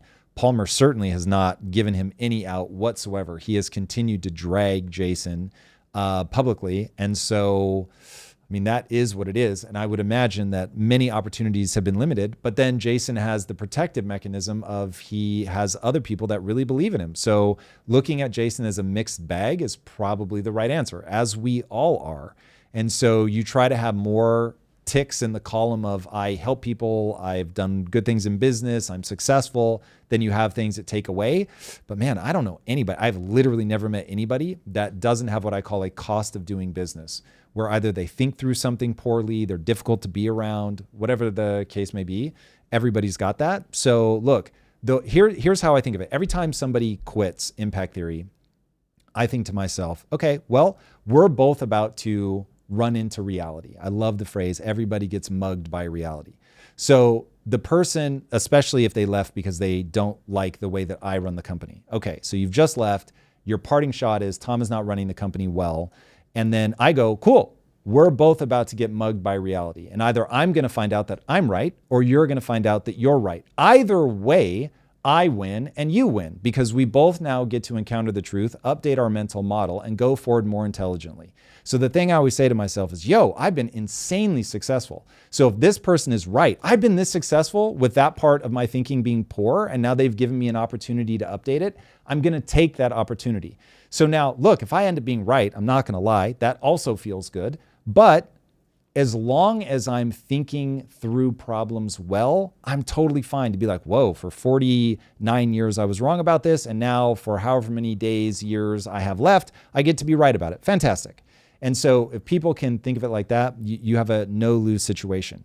When people want to see someone punished, which is what I feel lurking at the edges here, life is going to be very frustrating. I'm not looking for people who are wrong to be punished. Life is punishment enough. None of us make it out alive. We all lose people we love. We all see our reputations damaged from time to time. You just got to keep building. Don't play it safe. Play to win, play honorably, but play hard. Last super chat from Arian Brown. Do you agree policy only matters if it can be enforced? Economics dictates the limits that can be enforced. If economics influences outcomes more than policy, why aren't people upset that they can't vote for the Fed, but anyone can vote for the president? Wow. You want to talk about a whole lot of important layers. Okay. Yeah, economics are ultimately really all that matter. So this is why talking about even the assassination of Charlie Kirk, it's really an economic conversation. Doesn't feel like it. The violence feels political, but in reality, the violence is emotional, and that emotion is being triggered largely. Nothing is ever exclusively one thing, but it's largely being triggered by the economic lunacy that we live in. But the economic lunacy that we live in is brought to you by bad policy from 1913, which was probably evil and certainly manipulative. But nonetheless, brought to you by policy that we could vote out if we could get enough people to sort of wake up to that fact. But we can't. And so you're living in a world with a whole lot of dumb voters, and it just is what it is. So keep doing our best, keep trying to make persuasive arguments, realize that depending on where you are in the intellectual spectrum, you're always going to be frustrated. It always makes me laugh a little when I encounter somebody who is just orders of magnitude smarter than me. And I'm like, oh God, this must be very frustrating to deal with me, just as I find it very frustrating to deal with people that I just can't get ideas across to, which is what it is. So we're all the dumb guy to somebody else. It just is. And we're all going to live in a world that's made up by all of us. So embrace it. Embrace it. It's a mixed bag. It gives us fun things to fight for. So hopefully, again, an honorable fight. But nonetheless, there's anybody who is trying to make the world a better place is going to have eternal job security because it's never going to be perfect. Ever, ever, ever. Can you list 3 books that you always recommend? Yes. The Gulag Archipelago by Alexander Solzhenitsyn. The Rise and Fall of the Third Reich. I'm forgetting by who. And Mao, The Unknown or The Untold Story. My brain just has so far refused to hold on to which of those it is. And then special mention for The Red Famine. The links are in the description. We have an Amazon, like Tom's Favorite Things link, and the books are. It's brutal that those 4 books are on my favorite things list. It's true. They're very important. If you've got the stamina for it, the most important book is The Gulag Archipelago. The least important is probably The Rise and Fall of the Third Reich. Just we've all been beaten to death with the Nazis. But when you get into Mao's China, that one is whoa. Brennan Gibson said, economic insecurity does not explain the left, Tom. This is a parasite. Okay, so keeping in mind that all of us, the mind is wired for ideas to be sticky. This is what we're calling a parasite. Remember that the left has a pathological side, the right has a pathological side. So both of those are true. Now, admittedly, right now, it does feel like we're going through an age, I think largely brought to you by social media and a very long period of things going well. The left has become more obviously pathological, but give the right circumstances, and I think it would rear its head just as grotesquely.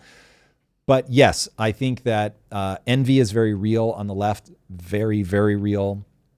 Suicidal empathy is very, very real on the left. You start putting those together and you get into a bad spot. The problem is that the economic world really is rigged against them. And so you put people into their fields, and let's say that they're in the middle, you make them unsure about their economic future, and then it becomes a question of whose message is going to make them feel better. And the left is offering people an opportunity to go on a crusade, to be morally right, to protect those that are weak. And it's a very easy idea to understand in their defense. And especially when you're young, you don't understand yet that all of the goodness in society, the stability, the economic safety, all of that comes from having very rigid rules about what you can't do. And so you probably, when you're young, that's just going to be a harder lesson to internalize until you get out in the world. You have to call cops a few times. You have a neighbor who's a literal sociopath, and you're like, whoa, this has completely turned my life upside down. Somebody's got to neutralize that threat. This is wild. And enough of those things stack up and people really start to go, whoa. Or I think one of the ultimate ones is you have kids and you realize that, oh, I actually have to tell them no. And they don't know what's good for them. And they will literally do things that will kill them. I don't know how kids survive. It's wild. So you start to realize, oh, wow, yeah, there's a lot of no's that I have to say. I have to impose discipline on people, and these things are valuable. But when things are so good for so long, that discipline seems heavy-handed. It seems unnecessary. It certainly seems unkind. And so in the context of things going for a very long time, I think it's easy for the left to become pathological. Now, when you think less of them, think they're morons, you want to dunk on them, all of that, the impulse is both natural and super counterproductive. I think instead, anytime you encounter somebody that disagrees with your fundamental beliefs and you think that their beliefs are leading us somewhere dark, you want to engage with them in debate from first principles, trying to pull them out, because even if you can't help that person, look at what's happening now with Charlie Kirk. So many people, there was one guy, did a brilliant video, I can't remember if I saved it, but African-American guy, and he was like, you guys just made me realize Charlie Kirk wasn't racist. And he was like, I thought he was. He was like, I guess this guy had done a viral video talking about Charlie Kirk being racist. And he was like, to be honest, I hadn't watched a lot of his videos. I just heard people say that he was racist. So I made this video about it, went viral. Now I was like, I want to see just how unhinged racist this guy really is if somebody was willing to kill him. And he was like, on the other side of it, I realized you guys are a bunch of idiots. And he wasn't racist. And in the world where all of these videos live on, and for anybody that's willing to take the time to go discover for themselves whether somebody is, like for me, the big one was, I thought for years, just quietly in the back of my mind, that another person I can picture, oh God, he talks like Kermit the Frog. Why am I blanking on his name? Jordan Peterson. Thank you. Jordan Peterson talks like Kermit the Frog? You haven't seen those memes? Wow. What? All right. We won't derail on that. Wow. Okay. But anyway, for years, I just believed quietly because my CMO at the time told me, oh, you don't want to have him on the show. He's a misogynist. So I was like, oh, I guess Jordan Peterson, who I don't know at all, but I trust my CMO, he's a misogynist. And then he just kept coming up. So I was like, I need to look into this guy myself. And then you watch me like, wait, what? Why are people saying he's misogynist? Anyway, so these ideas will live on. Argue with people in good faith. Use your best arguments. Get sharper over time. Those ideas will live on. People that aren't that person will be impacted by the argument. So even if you can't win that person over, they become a very good sparring partner for you to put good ideas out into the world. Ipso facto. All right, let's go around the world. The UN summit started today or yesterday, marking its 80th year anniversary. And the UN is on some shaky footing for the first time in its year. There was one quote in this article I wanted to pull up. The U.S. is behaving in an incredible petty way, says Richard Gowan, the UN director of the International Crisis Group, a think tank. From top to bottom, huge arenas of the UN's work, things like poverty alleviation, things like public health, things like gender equality, things that fundamentally anchor the UN's work. The U.S. is actively working to disrupt them.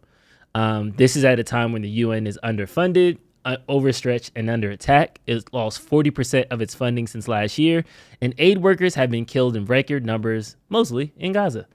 I don't know if I got your take on the UN. How do you feel about it? I don't know that I have a take on the UN. Yeah. The reality is I would need to do research on what's their stated mission. Mm-hmm. This is one of those where at a headline level, I keep hearing things like the UN is like actively anti-Israel.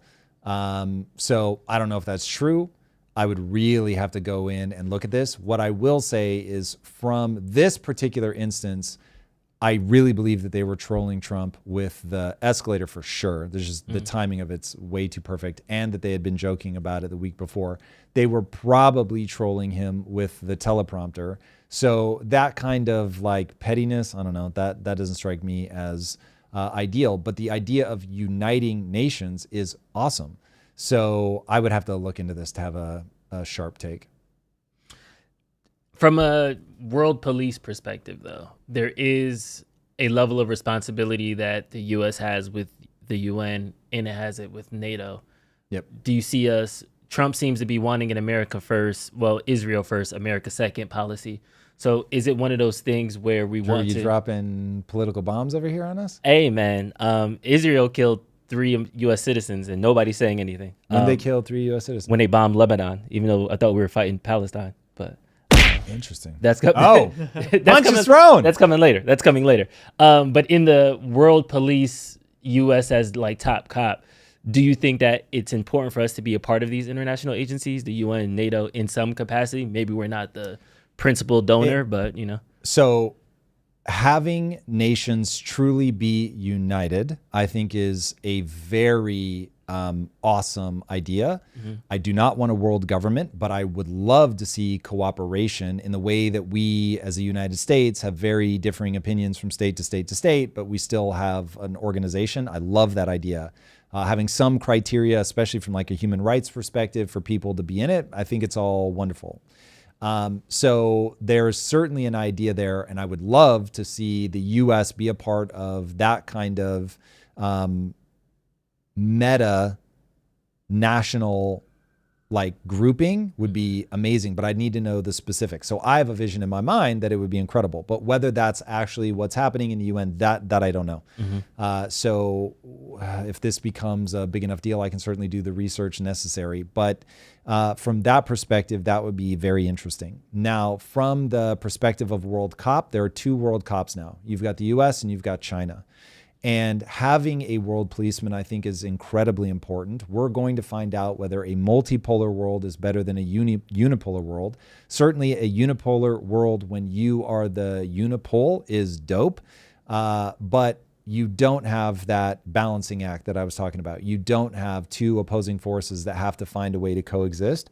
And that dynamic tension may actually end up being better. Is moral the right word? Maybe. It might make us make more compromised decisions. Decisions of compromise is probably a better way to say it than us just going around and bullying the world and all of that. But it will come down, I think, to how antagonistic the US and China are. And I think we're going to get extremely antagonistic. So then that becomes a problem. That feels more like the Cold War, which was not fun. That was very nerve-wracking from growing up in the 80s perspective. So we'll see if that plays out well or if it just ends up being Thucydides' trap and we end up colliding with China. So you need people keeping the streets of the world safe, which are basically the waterways. So you need somebody with a big navy that's willing to go around and say, everybody chill the fuck out. We are going to have commerce. There's not going to be any fighting. We're not going to have pirates running everybody aground. So this reminds me of the Silk Road. So for anybody that looks at Genghis Khan, you will hopefully be absolutely mortified by what a moral monster he was. An absolute monster. And yet the Silk Road was amazing because he was Pax Mongolia. It was just, the world is under my thumb. You will do as I say. And so that creates stability, even though he would kill entire cities dead. Like, I don't like the way that you guys responded to us when we rolled up. You're all dead. So that's not ideal. Women, children, men, doesn't matter. Dead, dead, dead. Do we have those? I don't want to go to that fractal. We got way too much on the docket today. Here is the, we're going to talk about Israel-Palestine, but I want to start with the strike. So 4 U.S. citizens, including 3 children, in an Israeli strike on Lebanon, says Lebanese government. They were targeting a senior Hezbollah official. He was on a motorcycle next to a Mercedes. The Mercedes had the U.S. people in it. Both vehicles were destroyed in it. Israel is reviewing the drone strike. I can't remember the last time U.S. citizens were killed on foreign soil and their death wasn't condemned. But I feel like this is a bigger deal than it should be. But I don't want to be one of the people. Than it is. You said it's a bigger deal than it should be, meaning it's being blown out of proportion. You think this is not being taken seriously enough, right? Yes. Perfect. Okay, so yeah, I don't want to see any civilians killed. So I certainly don't want to see kids killed. That's horrible. Now it just becomes, this is really a question about how far are nations allowed to go when they are trying to end a war. Can you go into another country? Can you bomb and kill civilians? Is there any number of acceptable casualties, collateral damage? And so as a world, I guess, we have to decide. So looking at if the numbers can be believed, and I never hear people push back on this number, but according to an IDF spokesperson or an Israeli spokesperson, one of the two, but I'll round them together, said that they've killed, I believe, 30,000 troops of their estimation. And for every troop they've killed 2 civilians. So 60,000 civilians dead. Roughly, these numbers may not be exactly correct, but those are roughly correct. So putting it all together, 80,000 dead, roughly. So if that's true, sorry, I just did the math wrong, 60 and 30, 90. So 90,000 dead, 2 civilians. And it's my understanding that 2 civilians is like way below what the U.S. did in Iraq, maybe also Afghanistan. So if that's true, it's like, okay, are we saying just collateral damage must be 0? And if collateral damage must be 0, how do you actually wage war? Is anybody counting these numbers up in Russia? Like, do we have the same beef there? So yeah, I get it. I don't know. Some of the international outrage feels performative instead of like, okay, what are we actually going to do to stop this stuff? That feels like the real question. I want to see all of our energy and efforts going to how do we disarm this bomb that is killing people day after day after day after day? How do we actually bring an end to the war? So if it's going to be, economic sanctions, let's go. If it's going to be, it's going to be different in each of the wars. So economic sanctions in Russia, if we're going to do it, let's do it. What's it going to be against someone like Israel that's got the back in the U.S.? What are people going to do? Like, are we just bumping up against might makes right, and there's no way to argue this? That's where I think we just continually stall out. So then people just bang pots and pans and try to manipulate public opinion to get people to lose an appetite for the war. But it's easy to condemn. Don't drone strike. Certainly don't. If the U.S. doesn't squawk about its own citizens being killed, we have a problem. If people are killing somebody in a foreign country, there's going to have to be some latitude for that, because we certainly killed Osama bin Laden in a foreign country. Did we have their permission? I don't think we did. So it's one of those where we are running into, this is just how the world works. So if you ask me questions specifically, I can avoid fractaling. Is killing citizens bad? Yes. Should the U.S. condemn the fact that 4 of their citizens got killed? Yes. Should Palestinians scream every time one of their civilians gets killed? Yes. Should Ukrainians scream every time a Ukrainian civilian gets killed? Yes. Should Russians scream every time a Russian civilian gets killed? Yes.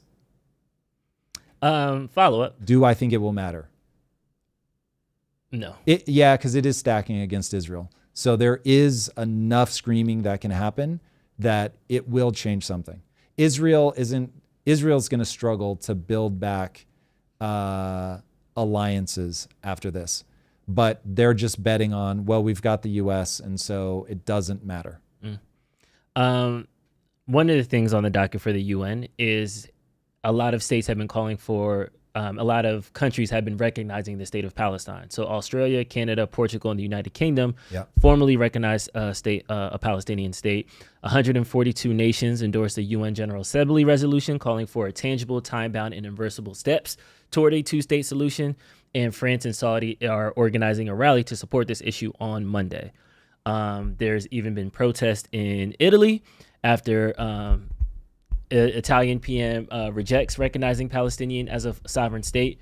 The claim in this tweet that this is Antifa, a far left group, that seems to be spin, because when I watched Reuters, BBC, and Al Jazeera, there was no mention of Antifa at all. It was just in response to the PM saying no, there was a pro-Palestinian protest, and then this happened at a separate protest. So it seems from an international standpoint, the level of how much we can take of this is starting to decline. Do you think that this is putting pressure on Israel?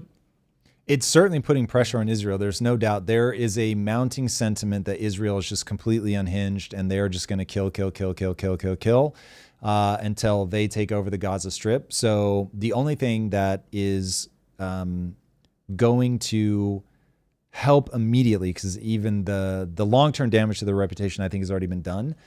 We've raised at least one generation of kids in America, maybe more, to just default assume that anybody who is powerful is bad.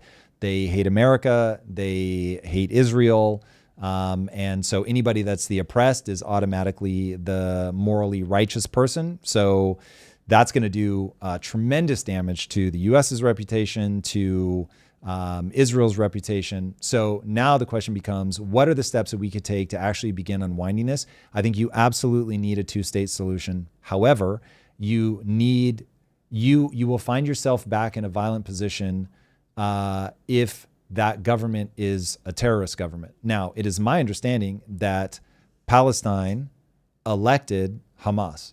So if that's true, now admittedly, Hamas then immediately took over, ruled with an iron fist, but it's like at some point you reap what you sow. And so if I am correct on that, and they actually did elect Hamas, That did not play out well. So they need to deal with that. So let's run a thought experiment.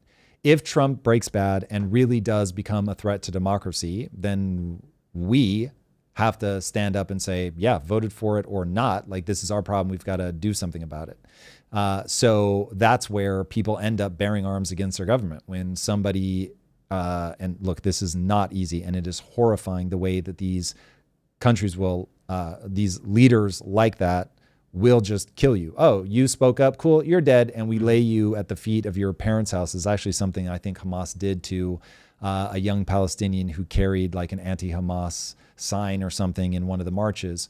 It's absolutely horrifying. But what becomes abundantly clear when you read the Gulag Archipelago is until enough people stand up and say, yep, you're going to torture me to death, but I have to stand up. And I want to be very clear. I do not trust myself to be that person. So this is not me taking some morally righteous stand, but I am well aware that until enough people do that, you just stay under tyranny. So you can't have a terrorist state. You won't have stability if you have a terrorist state. Let me say that in the most clear way possible. If you are a government who allows your people to be repeatedly attacked over and over, you are rightfully going to be ousted. Now, if you're a government that lets your state be attacked over and over and you get ousted, guess who you're going to be replaced with? Somebody who goes in and is more violent. So eventually you get back to the place that we're at with Israel. If I were Israel, the advice that I would give them is you have to find a way to help them build a legitimate state. And that probably means going to the neighbors who have signed the Abraham Accords, who are Arab, and saying, listen, we need your help and you've got to build a state. We can't be a part of it, but it can't be terrorists. And so we're going to, with the US, put together a coalition of trusted partners that are Arab, that are willing to go in and start bringing peace to the region. It has to be something like that. I don't know that that's going to be easy, as Egypt obviously puts up walls and is like, fuck that. We are not bringing Palestinians in, which I'm always shocked that people don't look at that.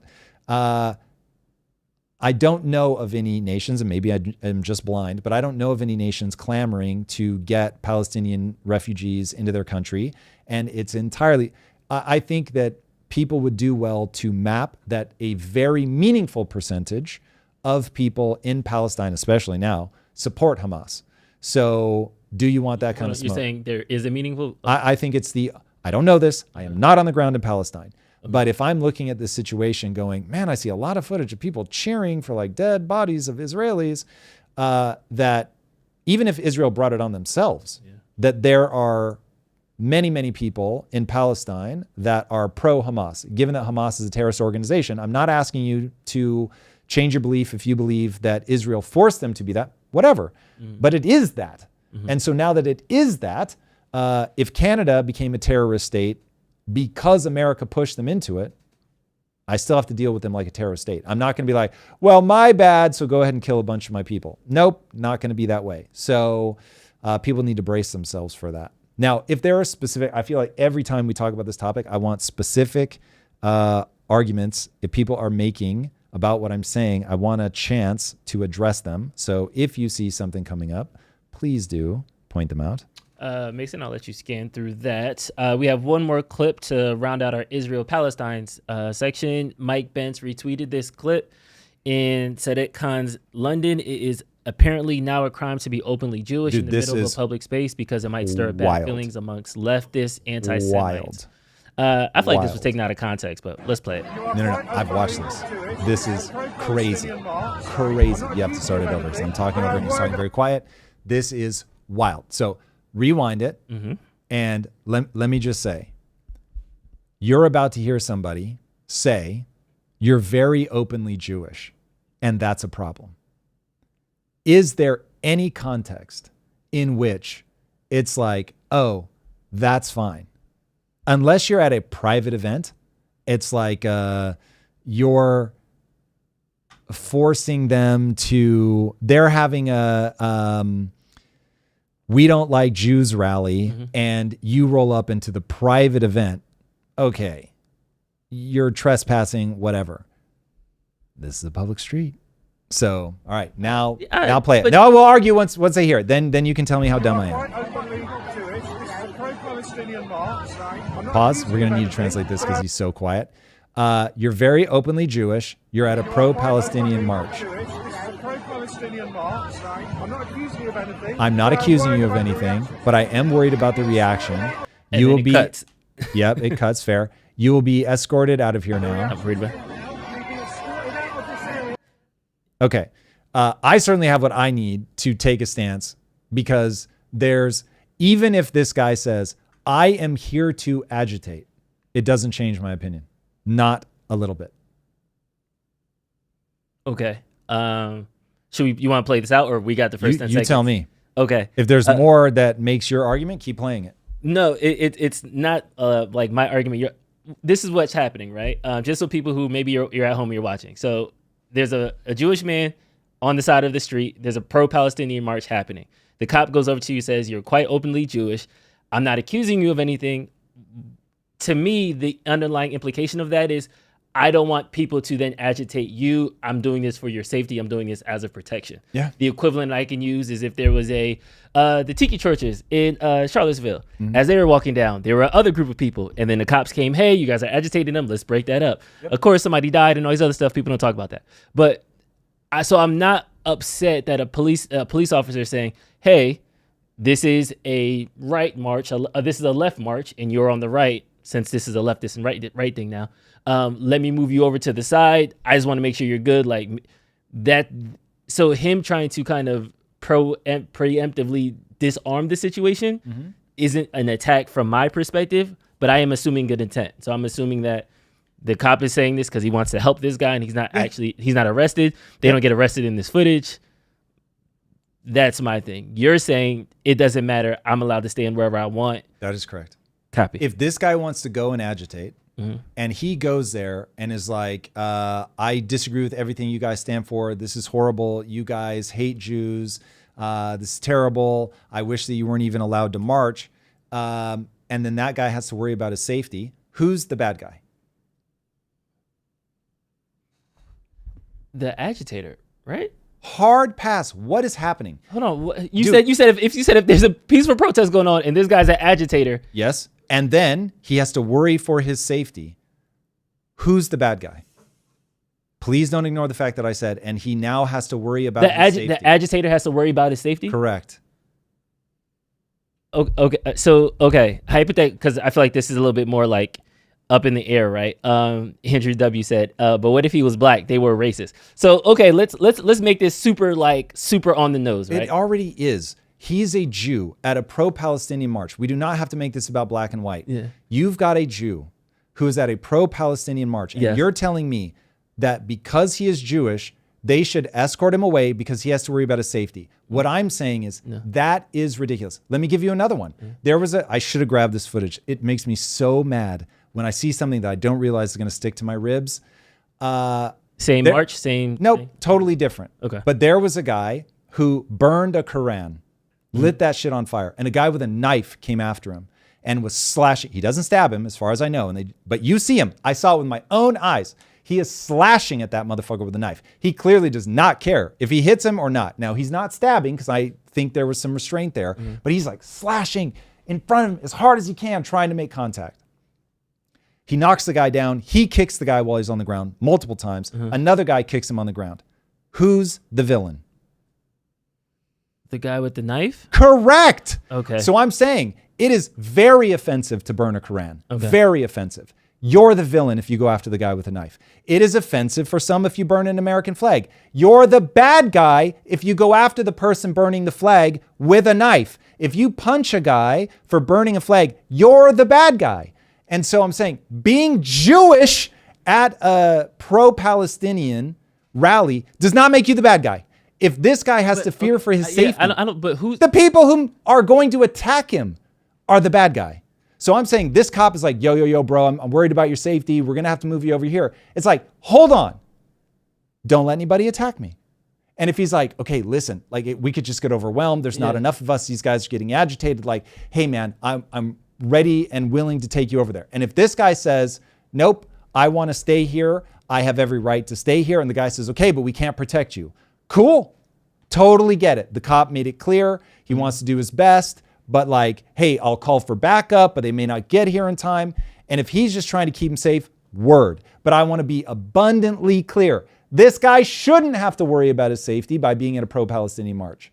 Ever, under any circumstance. Even if he's there yelling like a lunatic. Unless that guy starts violence, he should not have to worry about his safety. Now, if he becomes violent, he should instantly have to worry about his safety. But is he...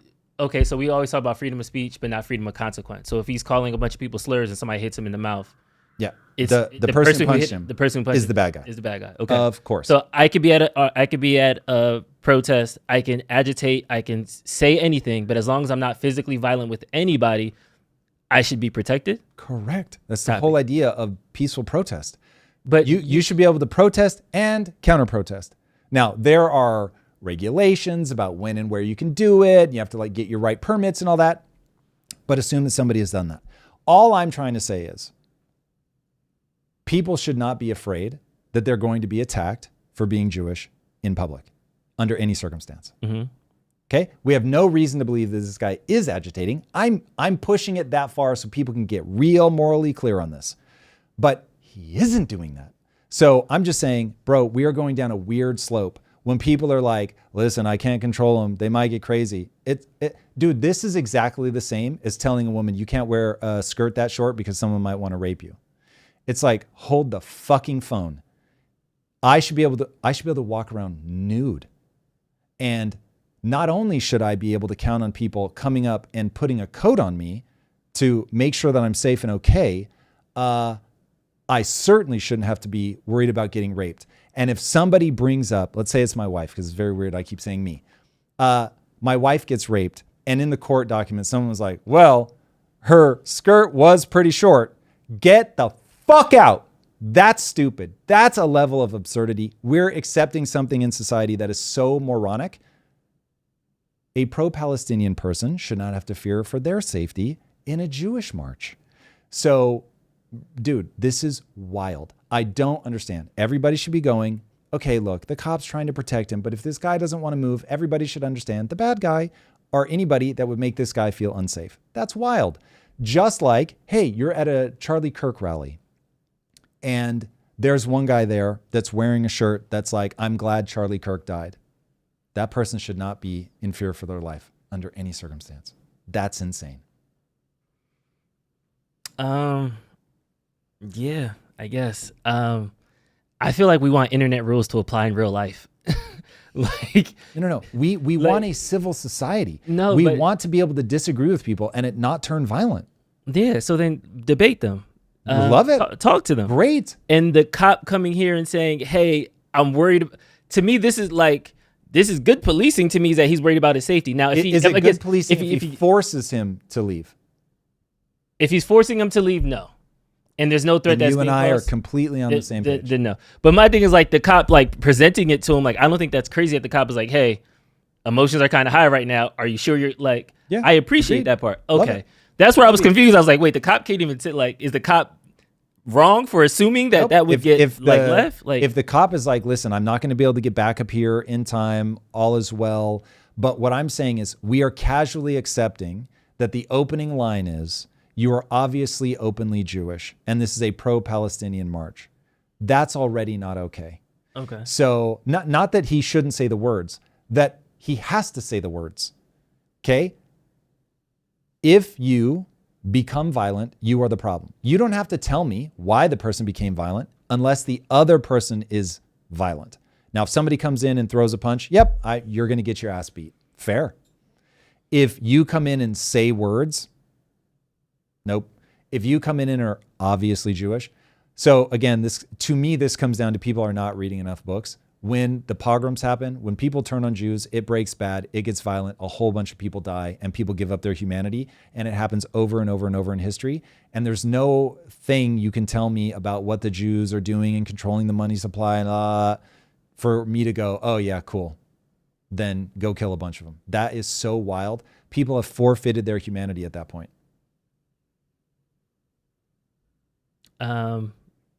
Yeah. Okay. What part do you think I'm missing?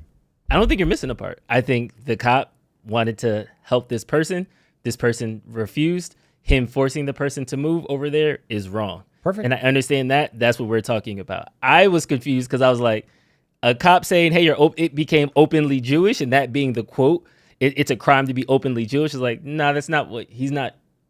It's not a crime that he's openly Jewish. The cop is trying to move him to like alleviate tensions and things like that. But you do understand, like, cartoonists have been murdered for drawing a picture of Muhammad. Mm-hmm. The guy got attacked with a knife for burning the Quran. Mm-hmm. And so I'm saying this is on that scale. Again, if the cop is just saying, hey, man, listen, you got to be careful.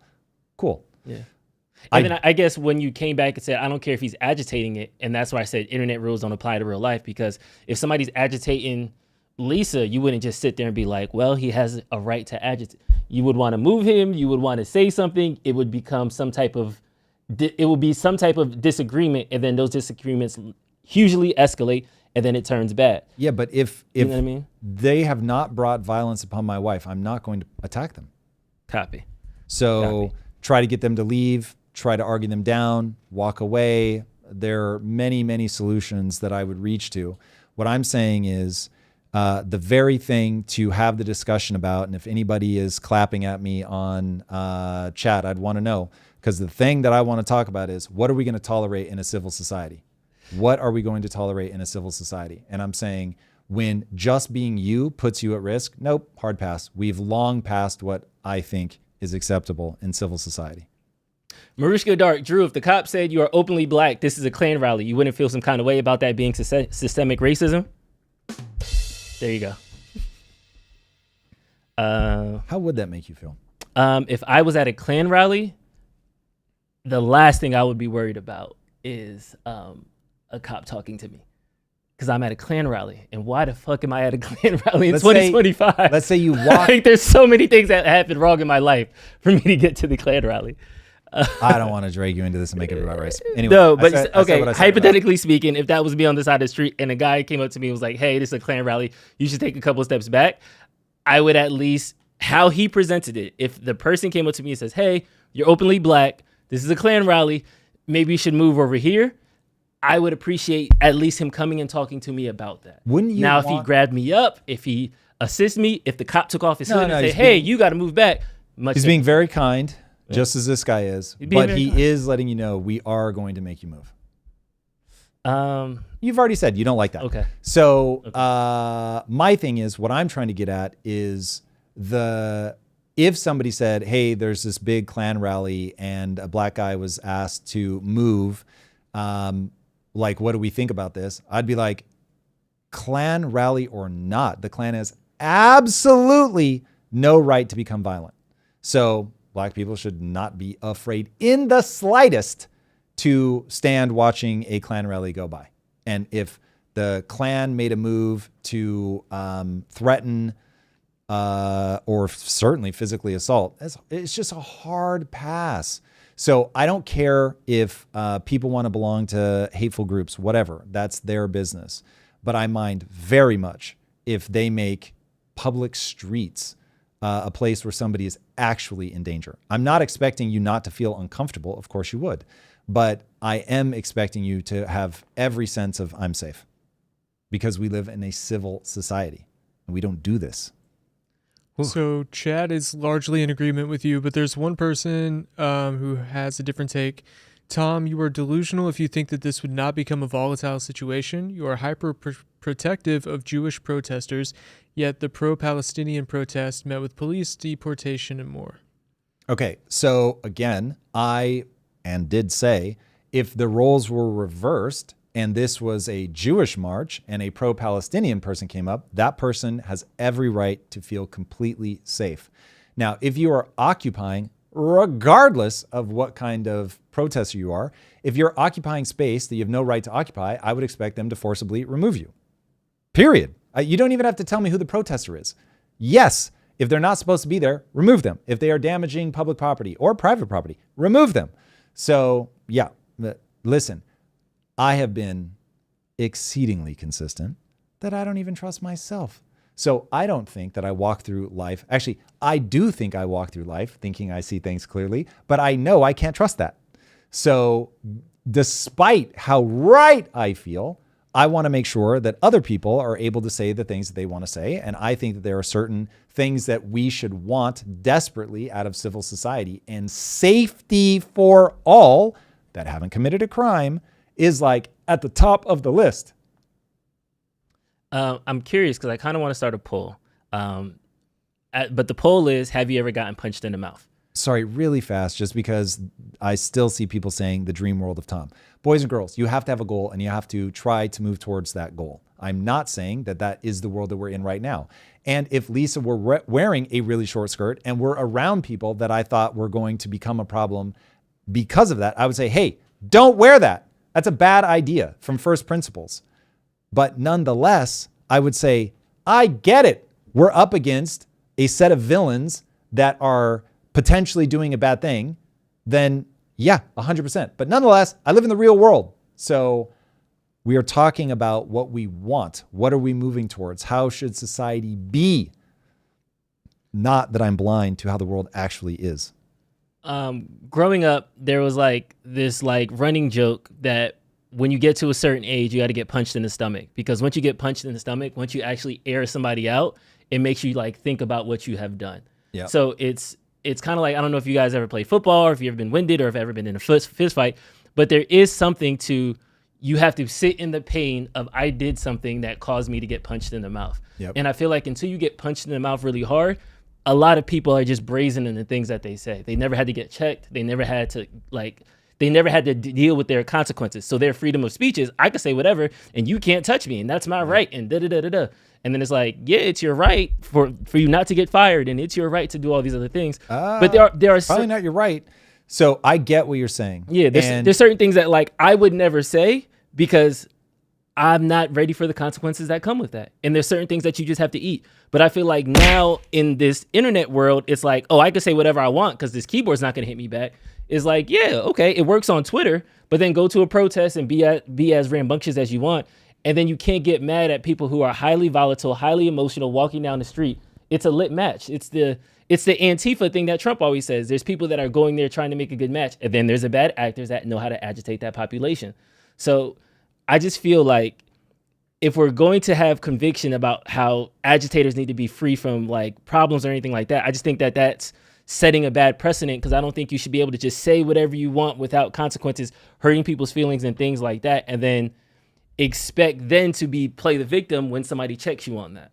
Okay, And, so yeah. If somebody says something that is wildly offensive, I should be able to punch them in the face. Wildly offensive to you directly, about you directly, after you tried to de-escalate it. Okay. Multiple times. And who gets to determine that that was wildly offensive? The person who was offended. Me. Yes. Okay, cool. So Including I get the to de-escalation. decide. Though. I do want to make sure that the But I get to to decide whether I tried to de-escalate. I get to decide whether this is a punchable offense or not, and I get to actually administer the punch. Do you see how when you've got 330 million people that get to make that decision for themselves, you have nothing but chaos? Yeah. Yeah, you can't do that. That is an uncivil society. And so That happens now, though. That's already no, it prevalent. doesn't. If I punch somebody, I'm going to jail. It doesn't matter why I punch them. It doesn't even, if I instigate, first of all, even if I didn't instigate, I'm going to go to court, assuming the person presses charges, and I'm going to have to prove that my response was proportionate, that I didn't instigate, that I was responding, that I feared for my safety, and that I had to do that. That's as it should be. The court system has to go to work and make sure, like, who instigated, was this the right response, et cetera, et cetera. So what I'm saying is we need to understand what we want out of a civil society. We need to make sure that we put the systems in place to guarantee that civil society, because if you let people make these decisions for themselves, there are going to be a freakish amount of people who act a fool. Now, I'd be very curious to ask Michael Malice this question directly, but certainly this seems to fit into an anarchist playbook where it's like, listen, I'm channeling how I think he would respond. Please don't hold him accountable because he may think I'm a total fool. But it's entirely possible that he would say something along the lines of, when everybody can pull a gun, punch you in the face, whatever, suddenly polite society comes roaring back, and that we would actually be in a better place if people were just able to do that. I'd take a very That's the different argument approach. for Texas and Florida open carry policy. Yeah, but even that is, there's still so many rules and regulations about what's considered a clean kill. So they would certainly have, they're going to be more lenient in one direction than, say, someone like California, to be sure. But there are still a lot of rules and regulations about what is and is not acceptable. And I think the reason that states exist in the first place is because the law of the jungle is I just go and do whatever the hell I want. And the people that rise to the top are the strongest, the meanest. And listen, they have to be smart as well, but they will be the ones prepared to commit ultra violence. We have that now, that people that are willing to just kill, that they can still rise to power in a modern era.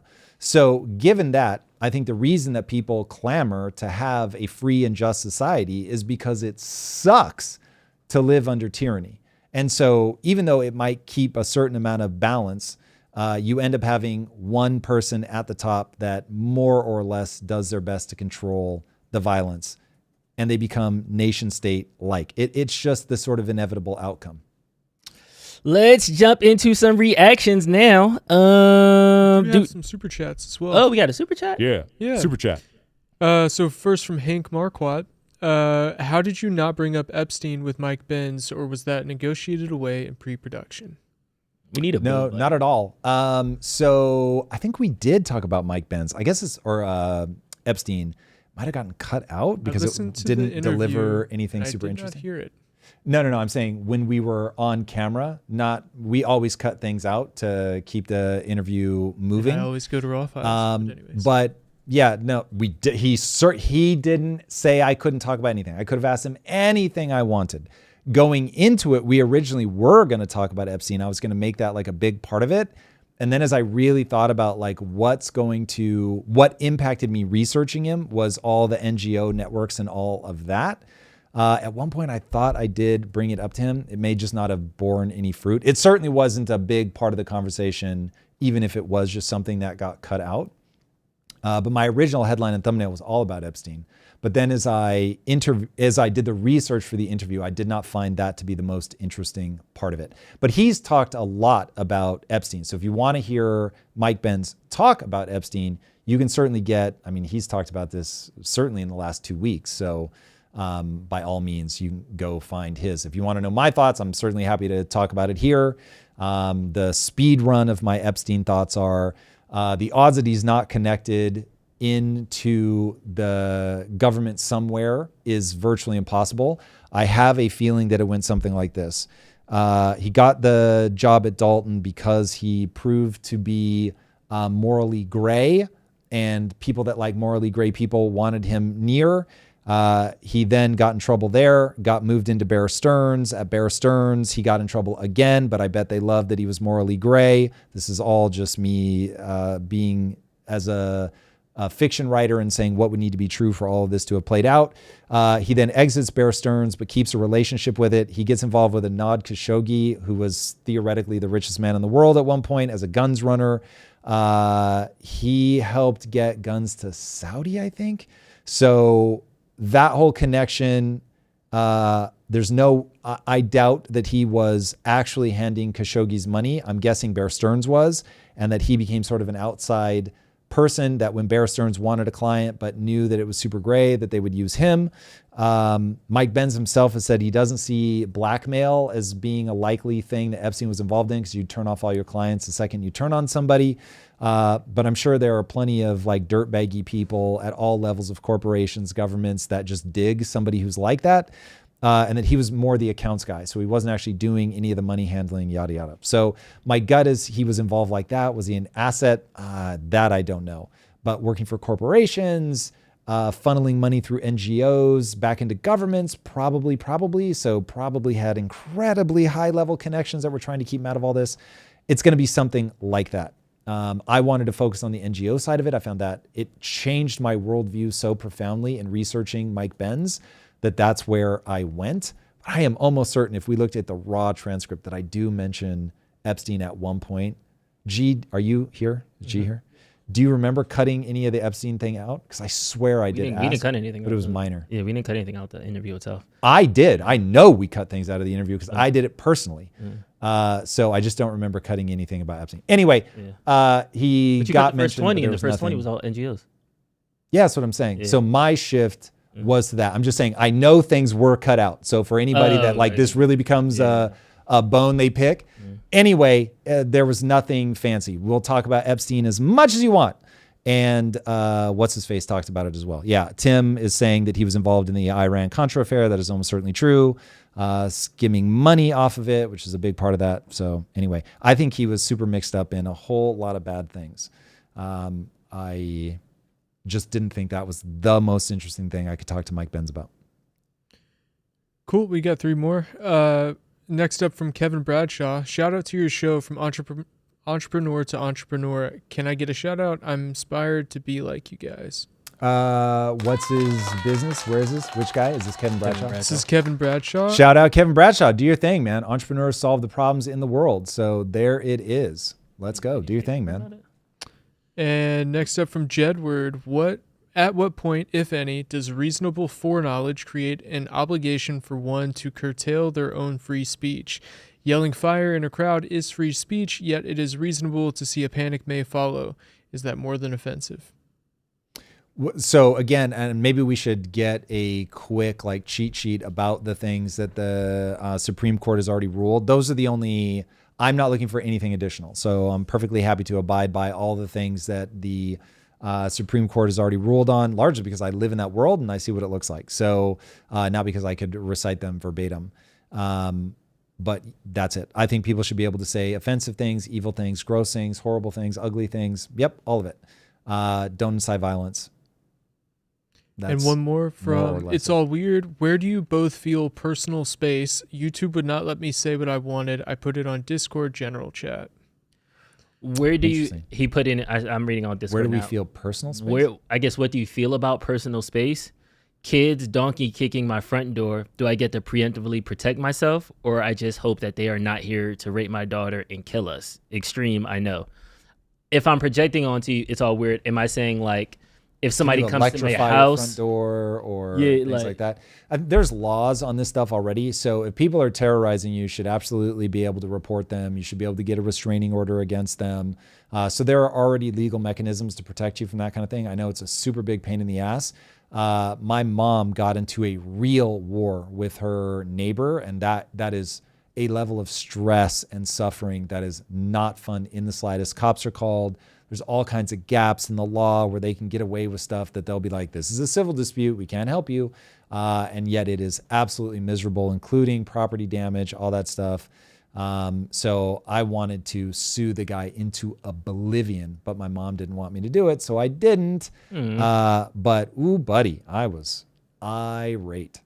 So anyway, yeah, that kind of stuff sucks, but there are mechanisms to deal with it. All right. I love this female value versus male value one you dropped in. I wasn't expecting it, so I watched it this morning and I was like, oh, this is actually really true. And I'm curious on chat's opinion on it. So let's jump into this one. He has choices. At 18, you need to rewind. You have nothing. I hate Instagram. She has choices. Girls at 18 have At choices. 18, you have nothing. At 25, she looks for love. At 25, you're chasing goals. At 30, she slows down. At 30, you're just getting started. Dear son, a woman's life starts at 18. A man's life starts at 30. A woman is born with value. A man is born with no value. She has to protect her value. You have to build your value. I didn't make the rules. Nature did. Facts. There it is. That's just well said. So this comes back to your having a biological experience. And so understanding the way things are, I think will help people get a lot more clear. Now, that doesn't mean that a woman can't live an entrepreneurial life. By all means, do your thing. But life will be very confusing to you if you do not understand that women are prized for their beauty. They are prized for their ability to reproduce. And so it's going to be a very different thing. First of all, they're going to be wired differently intellectually. There's more overlap than there is separation. I hate that I have to say that every time, but the differences at the extremes become extreme. And so seeing myself in that, I was like, oh my God, that's so true. And if somebody had just made that clearer to me, I might not have suffered so much in my early 20s when I was just very confused. And I thought that I already had to be something. I didn't realize I could build my value yet. And that caused a lot of darkness and turmoil. I don't think people understand. The internet has its downsides, to be sure, but oh buddy, there are upsides. And so the framing of life is very useful. By all means, people can reject it if it doesn't work for them, but don't be confused by these things. Is this, as a young male hearing that message, right? Somebody might be like, well, damn, at 18, I got to start all over and I got to figure it out. And although we have years of mindset content that can get them out of that and put them onto the track of becoming an entrepreneur and helping their family out and becoming a lovable member of society. On the flip side of that, though, the narrative that men have no value at 18, would that at least color some picture into why we are seeing so many male mass shooters, so many people, young males going into suicide, so many young males breaking bad right now in this current moment? I get why you draw them together. I think that going back to subtlety often is really important. Those two things are related, but they're different. So they're related in that if you tell somebody that they have no value enough, they begin to believe it. And so the wording there maybe isn't great for the era that we're living in right now, where men are already told that they don't have value. But in the context of this video, what he's trying to get you to focus on is not that you don't have value, it's that you can build value, and that men and women are going to be judged in different ways. And so I'm just trying to get you to understand it, dear son, right? So yeah, I wouldn't, like if I had a son, I would not give him messaging that you don't have value at 18. I would just say, listen, you're going to be valued for very different things. And by the way, you're wired for certain things. And presumably I would know my child well enough to know if they're going to have my level of like aggression and ambition and all of that, because I don't want to force anybody down that road. If they don't have it, fair enough, but understand how the world works, understand how you're going to be looked at. And so decide whether you're going to embrace that or push that away. Now, why do I think that men right now are dying deaths of despair at an absolutely tragic rate? There's a whole host of reasons, but the highlights are men are told that they're toxic. So the very traits, one thing that I want to put out into the world is I want to see young men be aggressive. I want to see them be dominant. I want to see them be hyper ambitious. I don't ever want somebody to back off to make space for somebody else, whether that's a woman or otherwise. I want to see them battle ideas. And when women step to the plate, give them their shot like you would give anybody else their shot. But if they can't out-argue you, there's no comfort given simply because they're a woman. There are plenty of women, they've got the intellect, trust me. And so plenty of women will be able to humble you. So you don't need to make extra space. It's like you do your thing. The women that are prepared to play at the level of aggression, ambition, all of that, they will play. Don't reject someone because they're a woman. That would be asinine, because there's so much brilliance in women that to isolate that or to try to push it out of the public square, contributions to innovation, all that stuff would just be idiotic at the level of society. But I don't back off because somebody's a woman. I am trying to do the greatest thing ever. There have been plenty of women that have just been better than me. So it's like, yeah, cool. All right, well, we're going to go with that idea. So in that way, I don't treat people any differently. And I would advise my son the same thing. So you want to go as hard as you can. You want to be aggressive. You want to be ambitious. These are positive things. By telling men that these are negative things and they feel the impulses, they think, oh my God, my impulses are bad. You don't want men to be in that situation. And the most important thing I think that we could teach men, because this really comes out of sexuality. So many, many, many men are going to feel very strong sexual urges. And so it's like, cool. Sexual urge gives you a double opportunity with young men. So the first thing that I'm going to tell them is you want to partner with women. That's very important, and it's a dynamic as old as time. And women are going to raise a bar that you're going to have to meet or exceed if you want sexual access to them. And it's incredible. It's going to make you a better person. And then also you have to control those impulses. And so this is the idea of being meek, if Jordan Peterson's interpretation can be believed, he says in I think ancient Greek or ancient Latin, that to be meek meant to be trained, strong, to wield a sword well, but to keep it sheathed. So to be so good at fighting that you know that you don't have to fight, that you can get out of most things without that. You don't have anything to prove. You're the badass of badasses. And so I love that. And so same with, that's somebody who can control their emotions. So I would want any son of mine to develop control over their impulses, sexual aggression, all of that. Your job is to find a way not to deny it, not to try to diminish it, but to always, always, always control it. And so now it's like, okay, let that urge, that desire for sex that for me was so motivating, to make that the motivation to become a better person, to become the kind of person worthy of sexual access. Like that's a dope chain of events that I think you certainly, I have become the person I become, love me or hate me. I become the person I become because Lisa set a very high bar and I was extremely motivated to meet it. And so largely and look, my wife is my partner, but sexual access to my wife was and has always been and continues to be this day something that I love. It's extremely motivating to me, even now. So that is something that I feel very consciously that I need to earn. So yeah, very useful. So that's how I would teach my kids. Marusha Dark wants to know, you often say you've given up on adults. So what do people in their 30s, 40s, 50s do if they want to try and get better? So I should probably clarify that statement. 98% of adults won't do anything. And so spending the bulk of my time on adults just was not very fruitful. And admittedly, the phrase that I said to myself at the time in a moment of just absolute despair was, I'm now giving up on adults. If you look at the way that I behave, I'm still obsessed with the 2% of adults that actually will make change. Otherwise, I just would eject out of this and I would just focus on children's entertainment, and that would be that. So I think that the 2% can really cause movements in society, and so I will keep speaking to the 2%. But it is admittedly a thing everybody should face with their eyes wide open. 100% of kids are gonna change based on the ideas that they encounter. 2% of adults will. And I really hate that that's how the human mind is architected, but that's how the human mind is architected. We all can change, but we won't all change. Every person is a result of their childhood. Every single one of us. It is wild how impactful your childhood is. I hate that. I hate that because trauma just gets baked in. You can ease the burden of trauma, but you're never going to erase it. Really quick, what's the difference in the 2% that can be modeled or aspired to? Okay.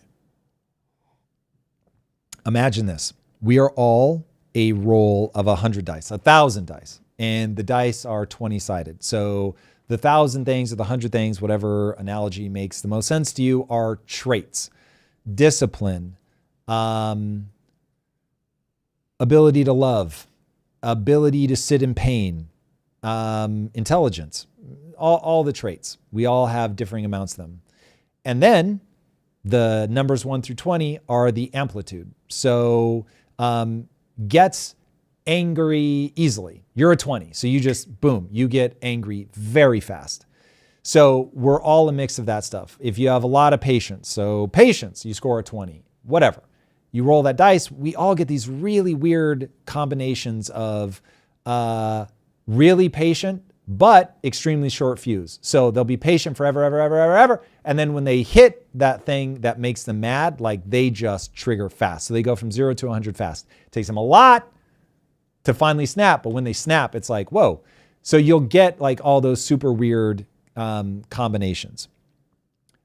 I think it largely comes down to persistence of frame of reference. So are you self-aware? That's probably a more recognizable term for that. So how self-aware are you? Can you see yourself objectively? Do you have discipline? And the sleeper one, how badly do you want things? So I have high self-awareness. I have a very easy ability to change my emotional response probably the right way. the way that I explain that is if I decide to fall in love with an art form, so take anime, I knew what anime was growing up, but I was not obsessed with it. Once I learned the power of Japanese storytelling, I decided I was going to fall in love with it because I needed that emotional energy. Long story why. Anyway, so I do that in my 40s. And now I went from absolutely despising the art form, just visually, of anime. Now I love it, and have a very strong emotional reaction to it. So I don't think many people can do that.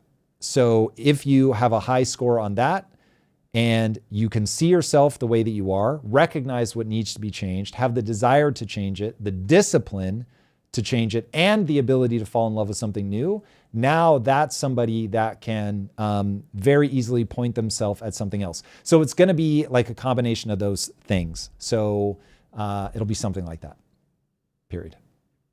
Riley, how dare you?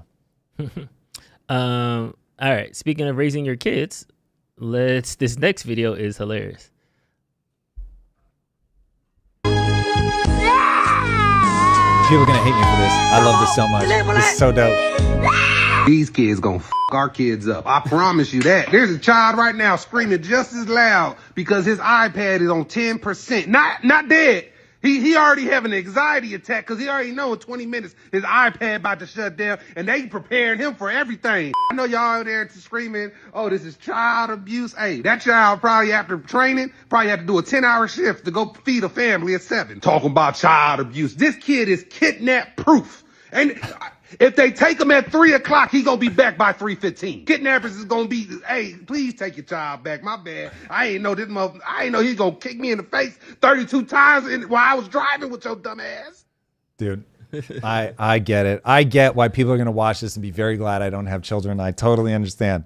But oh my God, yeah, this is dope. Some part of me wishes I had been raised like that. Now, I think that my dad was a weird blend, and sometimes my dad watches this channel. So Dad, if you hear this one, shout out.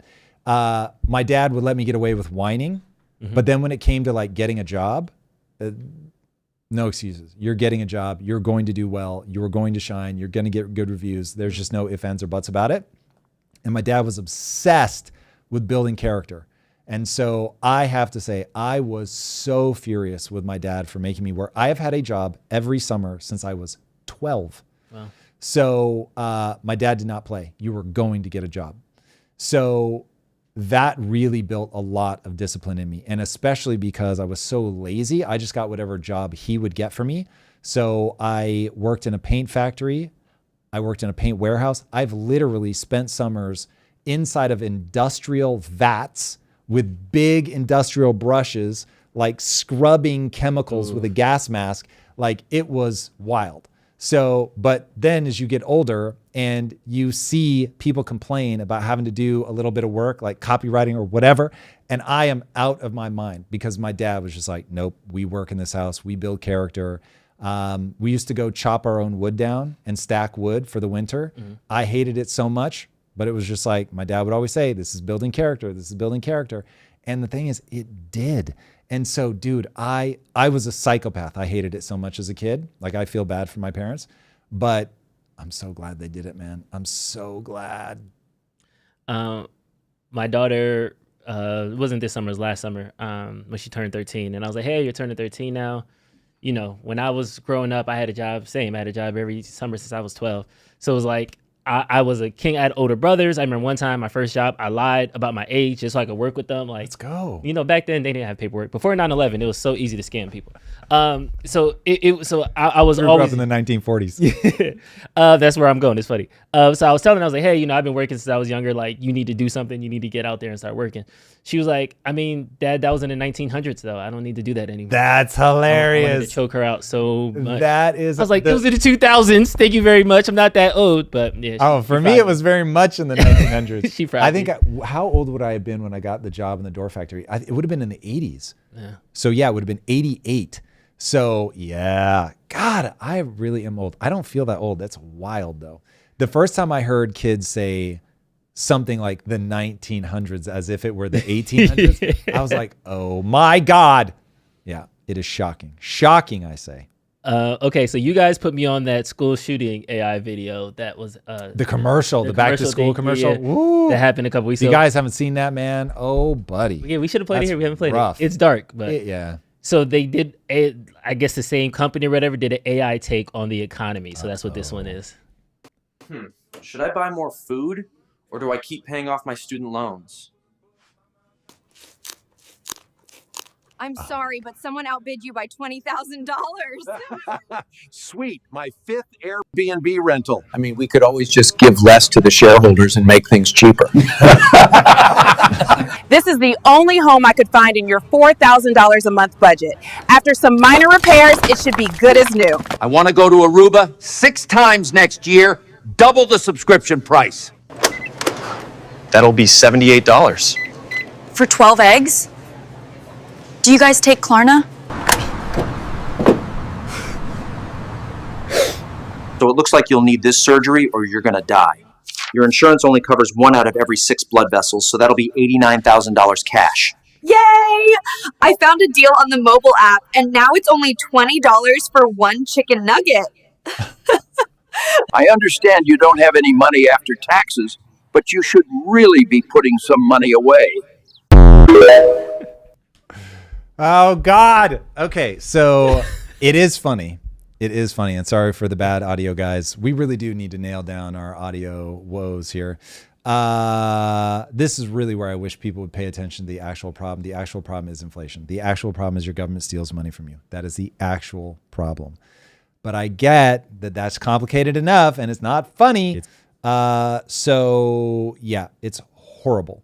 It's horrible. And thankfully, crypto is deregulating things enough that you'll start to get innovation again. Remember, banking innovation died because the government wanted to control the life out of the banks via the central banks, be it too big to fail, all of that stuff. When you start looking into it, you realize, oh, I see. We built this thing that is foundationally so bad.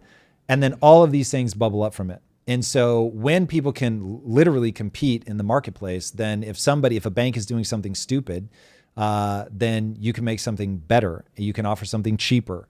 Look at what Mark Cuban is doing with drugs. It's incredible. But the way that the government is doing drug negotiations is full retard. It is so wild. So anyway, we absolutely need to get to the underlying cause of this, because if we don't address this stuff, those things are going to be, you'll never get to that point because revolution will have started long before then. But we don't want revolution, but the only way to avoid revolution is to actually solve the problem. So, Jaren, by the way, said crypto will make it worse. I'm seeing a lot of speculation now of like crypto communities kind of having a mini civil war of themselves, where people are kind of turning Bitcoin isn't as good as people think it is. Perfect. It's not going to be the savior, and all these other kind of dissenting opinions. That's what you should have. You want people to fight about this stuff. You don't want to try to control narratives. Battling narratives for sure, because you want to find out what's real. And then if people are like, no, this really is stupid, and they're able to get their voice out and they're able to build something new, then they're able to get people's attention. I mean, that's how all of this should work. So Brutus was saying that, I assume he's talking to me. He says, this dude still thinks competition actually exists. What I'm saying is that we need to get the regulations out of the way so that competition can exist. As somebody who, my success is predicated on going into an industry that was declining, that everybody was like, there were 1,600 other products in that market, and people were just abandoning it because everything had become so same. And you go in and you find that problem that hasn't actually been solved. It's what, when I'm teaching entrepreneurs, I tell them to find the hard and do the hard thing.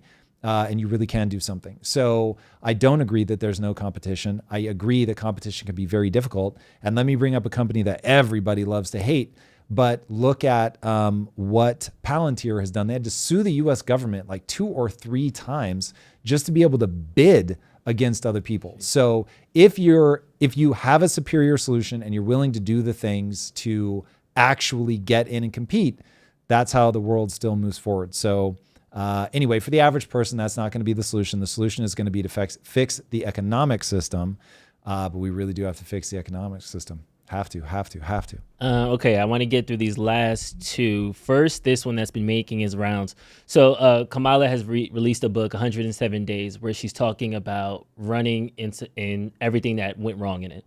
One of the exchanges has been picking up steam here. It says that she couldn't pick Pete Buttigieg as her running mate because he's gay, and there was only 107 days. Rachel Maddow responds to say that he couldn't be on the ticket effectively because he was gay. It's hard to hear. And then she said, no, that's not what I said. With the stakes being so high, it made me very sad. And I also realized it would be a risk.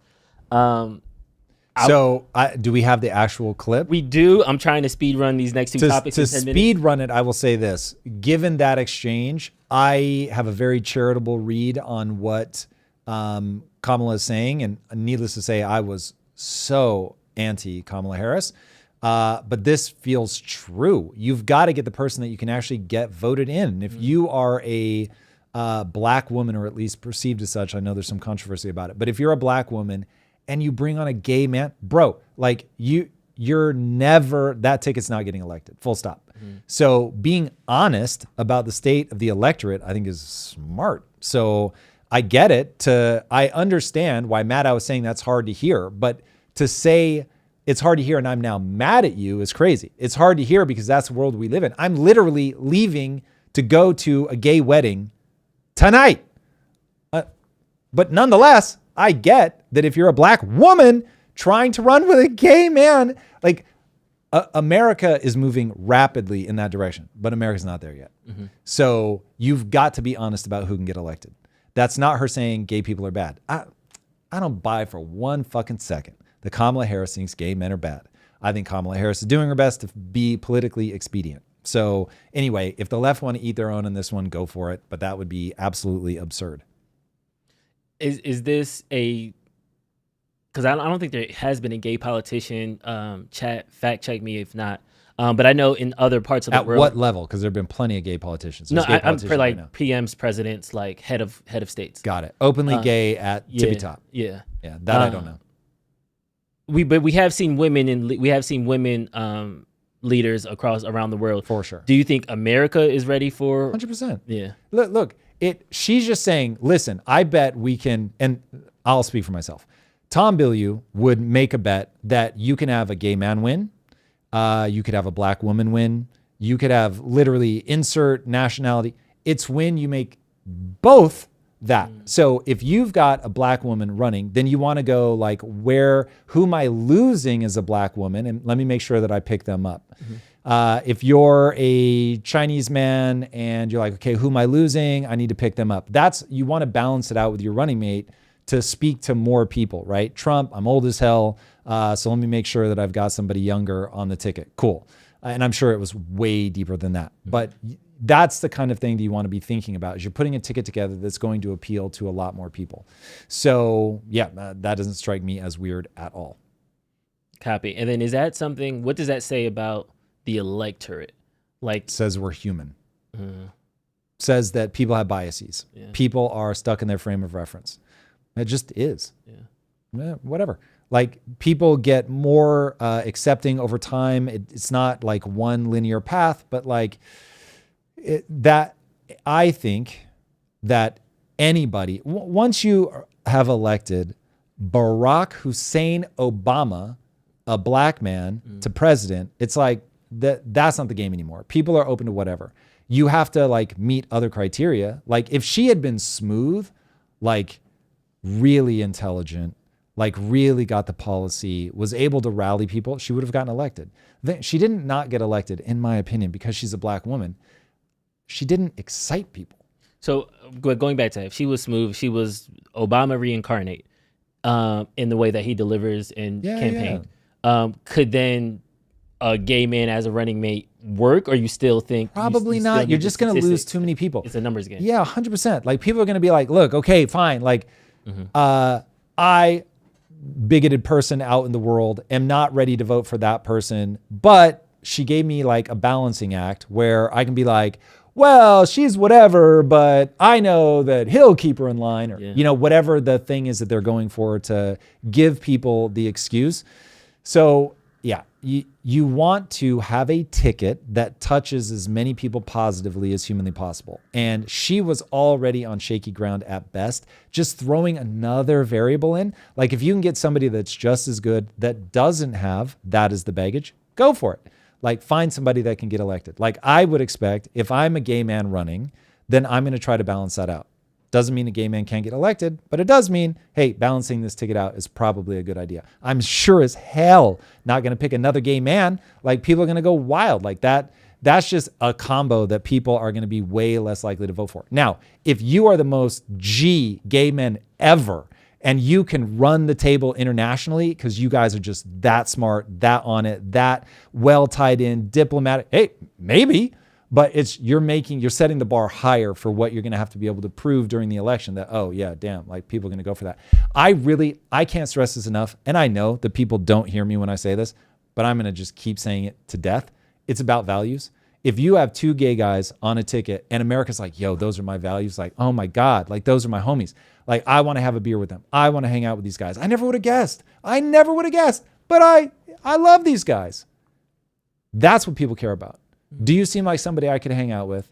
Do you share my values? And all of a sudden, I don't care that you're Cambodian, gay, a woman, male, black, gay, straight, lesbian, trans. I don't care. Do you reflect my values?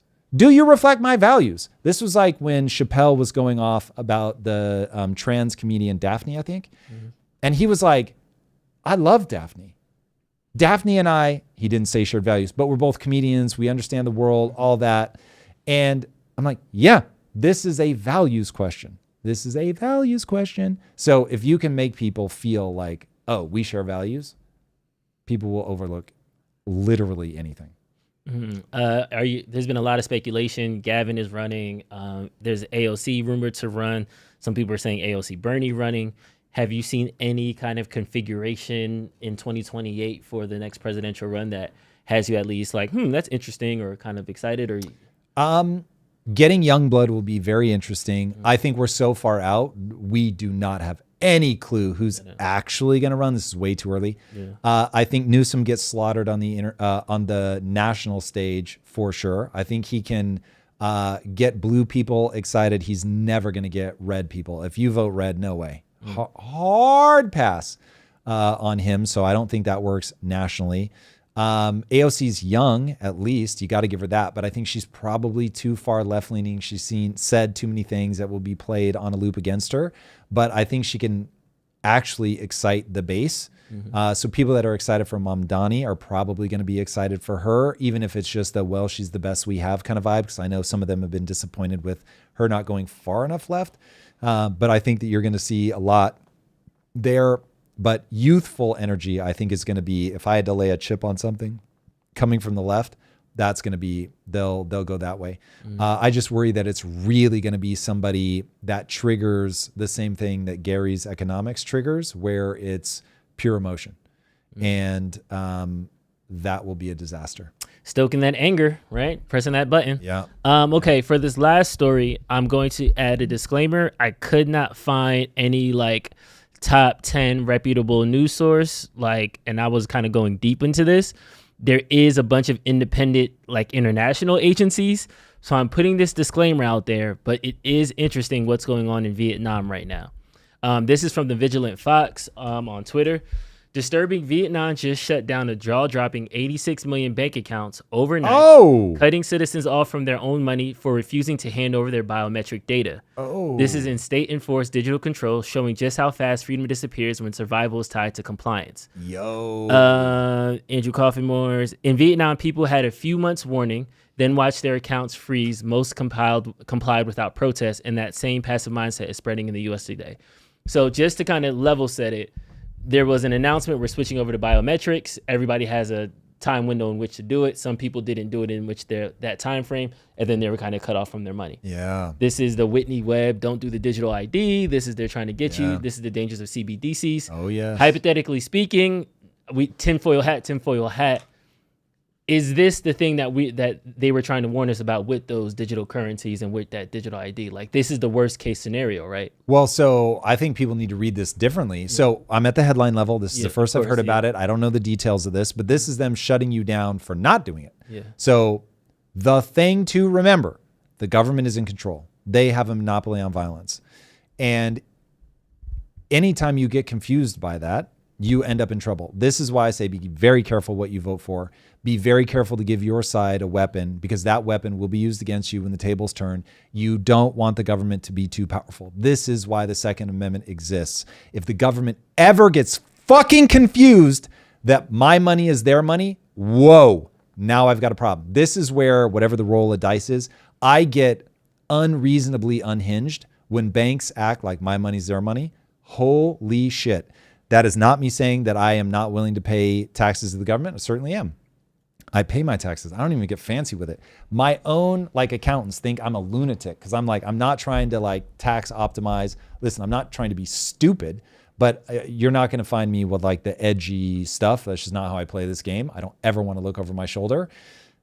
But let's be real fucking clear about whose money that is.